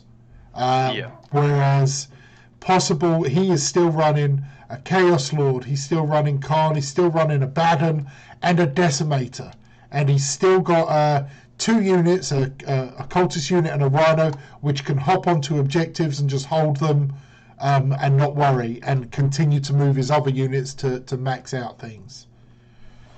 Yeah. Just want to give a shout out to Corey Mitchell as well, who has been painting his berserkers for the Skull Tide while watching. I'm pretty sure he might be one of the people that I really enjoy who posts in the subreddit, if it's who I'm thinking it is. He has a really cool paint scheme. But yeah, it's been brutal. I mean, if you look at it, like, the points are really close. And I know we're talking about how Possible has the upper hand at this point in terms of just what he has left on the board. But there's not much left on either side when you think about it. Oh, yeah, absolutely. Yeah, it's still anyone's game. I mean, Mike is currently 14 points ahead. He has pretty much done everything he could do. I don't see him getting any raise points. Potentially a couple more points for raise the banners. It is possible for... he could get another 2 points for engage. If he was to advance Kharn or consolidate with him somewhere, it's possible he could score another 2, and another chunk on raise the banners. I don't see him breaching 72 at this point. I think that's his upper ceiling there. Whereas Possible, let's look at his positioning on the table here. So he should, with ease, be able to hold 3 objectives. With some canny play, he could probably get 4. And then rock the 15 points in the primary, which is going to push him onto 69 points. And then all he needs is to tot up his assassinates, and he clinches this game. Short of a miracle, I think it's very difficult for Mike now. He does, he's still playing the game. He's still doing what needs to be done, and he could swing this is where his experience and skill may come in, because there could be plays here that we're just not seeing. Yes. But obviously, his tournament experience could really show off at this point.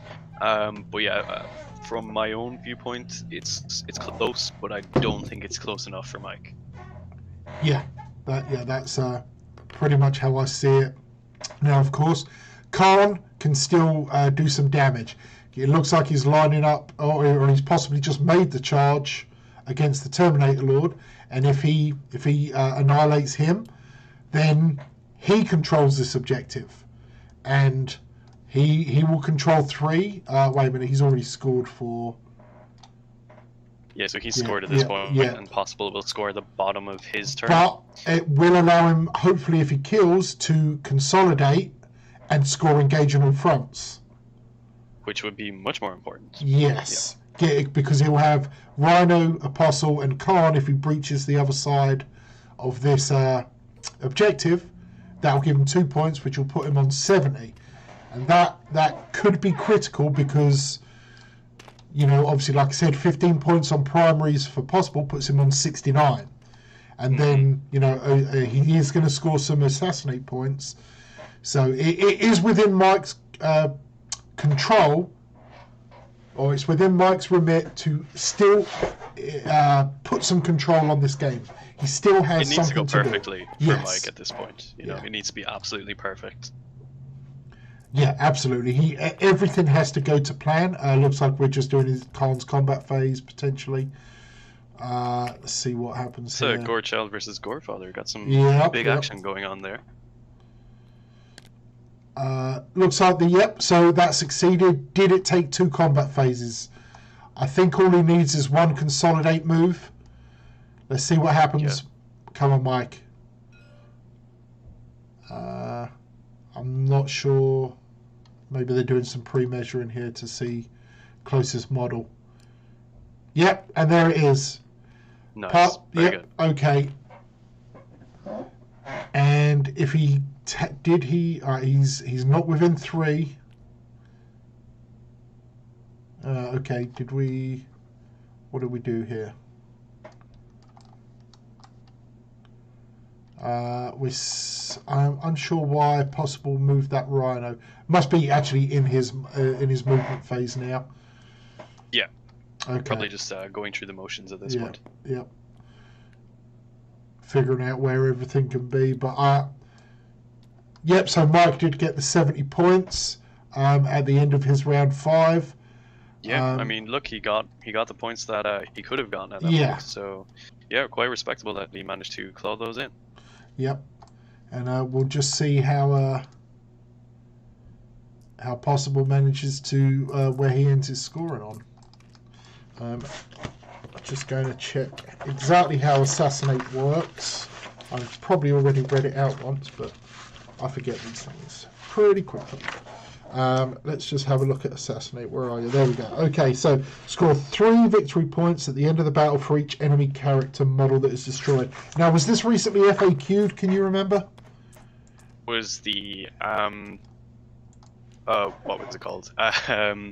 The Witch Hunter one. That's the I can't psychic remember exactly one, what it's called, but yeah, because everyone was taking Assassinate and the Purge the Witch secondary, because you could stack them on top of each other to get like 8 points per character, which was ridiculous. Now it's still 6 points per character or something crazy like that, so it's still a lot. Okay, all right. While they're just wrapping it up here, Abhor the Witch. Yeah, they didn't change it, so yep, Assassinate is presumably exactly the same. So that's good for Possible English. Let's see. Should we hop into their chat for a moment and see what kind of state let's we're find in? out what's going on. All right. But then, not the way it worked out. GG. Hey guys, we're in the chat with you. Yeah, that's a game. Hey, everyone. This game. Hello. How did it go, Yeah. guys? Great game by English. I made a huge mistake in picking secondaries. I thought raise was any 2 secondaries, so I was kind of mentally doing the math. I was like, okay, I'm going to get 6 and 6, so 12 at the end on these 2 when I'm going to raise them. And then we're looking in a great position. But then he correctly pointed out I can only do it on the B objectives, which were his objectives from my perspective. So big misplay on my part. I don't know why I did that. And he, again, astutely took advantage and played a sharp game. Possible. Do you want to give us your thoughts on how the game went for you? It went well. Understatement of the century. Yeah, well, it was more of like the Red Butchers were just to bait Delta's characters, which worked.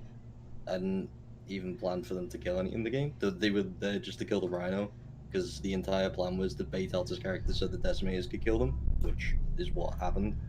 And then It had to happen, yeah. And then that's basically what I'd done. I wasn't expecting Kharn to kill 2 characters, but even if Kharn came out, I was still going to get the 9 points for killing 3 characters, so it was just trying to get 15, which obviously is what happened, and then obviously that point me over 80, so it was that. Nice, good stuff, guys. Yeah. What would you say Yeah. was like the standout unit in each of your armies? Mike, if we'll start with you. Just Berzerkers in general, the utility they provided. It's hard to top that in terms of just double fighting, taking care of what they need to take care of. And they're so dangerous late game when people don't have the CP to interrupt and you just get endless attacks. I'm a big fan. Awesome. And Possible, what was your favorite unit from your army? Probably either the Decimators or Abaddon, mainly just for the utility that they gave me, because... Oh, you have to pick a World Eaters unit. That's no fun. I'd have to pick World Eaters. I'd have to go for probably the first unit of Kharn Berzerkers that wiped out your entire Red Butchers. Yeah, that was absolutely brutal. I was very impressed with how you used the Go ahead. baton. I thought it was a really good use of such a character. You know, he Well really played. held down his own. Now, guys, I just want to interject. First of all, thank you, both of you, so much for sticking around and playing. Looks like about 3 hours. It was a hell of a game. I think at some point what I'll do is reach out to you both separately, see if we can do a bit of an interview, Q&A session, kind of get your thoughts, because I don't want to drag the stream on too long. But I do want to, first of all, let's congratulate Possible English, because you know what? You absolutely slayed, and you talk the talk, mate, and you absolutely walk the walk. Well done, dude. Yeah, Big Absolutely credit, well buddy. done. There was some clutch dice rolls which really swung the game, but we'll talk about that more at a later stage. I just want to thank you both, Mike P and Possible. You both put on a great show for us. You made it a very interesting, very compelling game for the people in the chat, because I think at the high point, I just want to let you know some quick stats here. We did reach 37 people were watching, which, you know what, for my first live stream for a TTS game, that's actually really good. I was thinking we might get a dozen, and we almost hit 40, Yeah, congrats, 40 Jamie. people. Hey, Yeah. no, it's you guys. You guys have caused it. I'm just throwing it out there, but just having you two put on such a splendid game, I really appreciate you both being here, and also Dara, obviously, for joining me and commentating. It was an absolute pleasure. You guys really put on a fantastic show. You know, you showed off some really, really high level plays, and I think anyone who is interested in getting into a more competitive side of the World Leaders, like, there's a lot to take away from this game. In terms of both of your play styles, they were both fantastic. So yeah, big props to you guys. Really appreciated watching that. No, thanks so much, Dara, for commentating. Thanks so much, Jamie. Can I go ahead and get a few salt things off my chest? Yeah, let's do it. Things this game I'm super salty about. Because I was like so excited for them. So one was, I don't know if you noticed in deployment, I made a misplay. The building was thicker than I thought. The game plan was, I didn't realize that, I don't know if you saw, but I couldn't maintain coherency through the building, so the Raptors had to move around that way, which then meant that I had to warp time the Raptors instead of the Terminators, which was not at all what we wanted. Because I don't know if you noticed, because I was trying to put the Raptors there, and then Terminator comes through there to warp time them. But the issue was they can't physically fit because they're over 2 inches. I think this has the unstable positions. I couldn't put Raptors on top, which definitely was a little annoying. And that's not anyone's fault. And it's not English's fault pointing it out. It's my own fault for not measuring whether that was within coherency range. So big mistake there by me. The start of the game, just a few mistakes. And then when I had the 3 Berzerker units wrapping the Rhino, and it was basically almost everyone inside was going to die because of lack of space. And then it rolled a 6 on the explosion and killed one of the Berzerker squads that was blocking off one of the sides. There was a moment of silence in the commentary. that was a bit frustrating. And again, it's one of those things I have no ill will towards English for. He played a great game and deserved the win. There's a few moments I'd love to take back, both in terms of my misplay and the dice spin. That's why you play. You learn, you practice. I like playing good players. That's how you learn. And yeah, big credit to English for playing a really solid game all 5 turns and just pouncing on every mistake, for which I made plenty. Yeah, well done, mate. Yeah, I mean, like, when you're talking about like mistakes, it's like a lot of people won't see them. Like that's where like kind of like high level kind of comes in. Like, I'm not some tourney player. I mean, I don't play tourneys because I get bored halfway through them. But like a lot of people that like there was like little mistakes that like you noticed. But like if you are kind of on that level, a lot of people would just be like, oh, they were just trying to, you know, they would look at that and not understand like, oh, if I do this, then I have a massive advantage going into, you know, turn 2, turn 3, and it can be even like small things. It could be like just like a small position of like, you know, like even like half an inch, and then which is what happened with my guys, because I was 7.5 away, which made it basically a 6-inch charge, and that, if you would have been 0.5 more, that would have been a 7-inch charge and even harder for me to do, which I would have failed. Yeah, I would have failed. Yeah, but again, I opened up to see that. Go ahead. Like, they'd miss that. They'd be like, oh, there's no point doing that. There's no risk there. But obviously, you know, I took the risk and, you know, got a lot of a point worth from the Berzerkers, which wiped out basically a high threat unit. Yeah, no, that was a great play by you. But again, at start, I have no idea why I even gave you that charge turn 1. That's just one of those things I'm gonna look back on. If I were to stream, be like, what were you thinking, Mike? If I just turn 1, place the plane here, just plane 1 here. Boom, they're unchargeable. You have to finish around the base, or it's like some long charge. And then you don't even make the play. But I made a mistake. I didn't stick to my game plan, and you pounced, and you took a good risk, and it paid off for you, obviously, big time, because the Red Butchers. That was a very big threat, which you neutralized right out of the gate. It was basically charge them and have an advantage, like win basically. Like, if I would have failed that charge, you probably would have lost, because you would have charged these guys, then you would have been in a strong position over here basically, and the only way I would have been able to get rid of them is more wounds. Then you could have just pressured these objectives harder than you could have, and then it basically would have just been me trying to fight out my deployment zone, which was what I believe you were trying to go for. Yeah, exactly. Yeah, you saw that, and then I just had the play in the bag and just messed it up. My own fault. I do think, it was very clutch to have the Terminator left with half a wound left, one of the Red Butchers left. So I've loved 3 Berserkers late game just run around. But again, that's part of the game. And yeah, I think you used Abaddon very well this game. I didn't entirely understand what your game plan was for him going in, but I see what he just kind of just runs around causing chaos. Once things get dirty. It's like a lot of people be like, okay, why are you adding Abaddon? He's not going to make his points back, but you also have to look at what those points can do in the game. And I believe that Abaddon fully paid for his point cost, mainly because he was able to pressurize mid, he was able to pressurize certain objectives. If you charged Abaddon, I knew I was coming out on top. If I just put 100 like an 80-point Chaos Lord there, you would have just killed him. When I've got Abaddon, he's got great utility. Maybe not like every game he won't make his point cost, but in those kind of like the defensive ways that he can do it, the offensive, the ways that he can actually play the mission, that to me just makes his point cost worth it, because he has so much utility. Where if I need a unit to go and take an objective from like 20, like just 20 chaff, he can go do that. If I need him to go maybe kill like a tank, he can go do that. He has just great versatility in a game, and even if it's against hordes, you can put a massive dent in them for like all the units, the decimators and all that. For sure. Hey guys, so let me just interrupt real quick. I'm going to jump out into the commentary chat with Dara briefly, just so you guys can finish your kind of like post game review, because I just want to wrap it up with the folks watching the stream. But I will touch base with you both on Discord separately. Well, I'm ready to roll. Actually, I'm starving for some lunch, so I'm going to roll out. But yeah, I want to say thanks again, Jamie, for hosting, English for the great game, Dara for commentating, and hope you gentlemen have a great night. Hey, thanks a lot, Mike. You too. Well, then, I've got a question. Will the stream be up for like watch? Yes, I will. It will take a couple of days because it's just the way YouTube is. But I will have it up for you to review and share with your mates or whatever you need to do with it. Okay? Yeah, because I just want to see what like everyone was saying when certain things were happening. So. Gotcha. Absolutely. Yeah. It's always fun to see what the crowd's reactions are. Yeah. Yeah. Right. All right, guys. Thank you. Well, thank you very much, and take care. All right.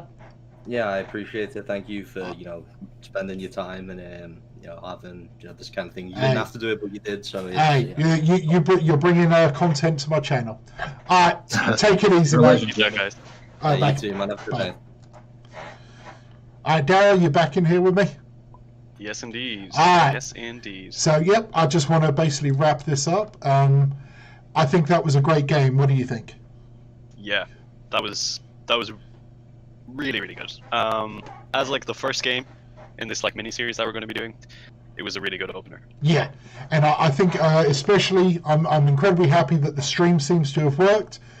We've got we can work on our commentating and bounce into channels, but I think we've got a good thing going here. Yeah, for sure. I hope everyone enjoyed it, and thanks for tuning in, everyone who did. Yeah. All right, so everyone in the chat, I just see some people are dropping into the stream at the last minute. This will be uploaded and available later in the week, and I'll probably do some editing just to make sure it's a little bit more streamlined. But I want to thank everybody in the stream for tuning in. I obviously already thanked the players, but I thank them again. Looks like we're out the server. Thank everybody, and Dara, thank you for being here and commentating with me. I really appreciate you sticking it out. No problem. All right, guys. Thanks so much. We'll sign off from it. Yeah, I'm going to end the stream now, so thank you, everybody. So stay healthy, stay safe, and kill main burn.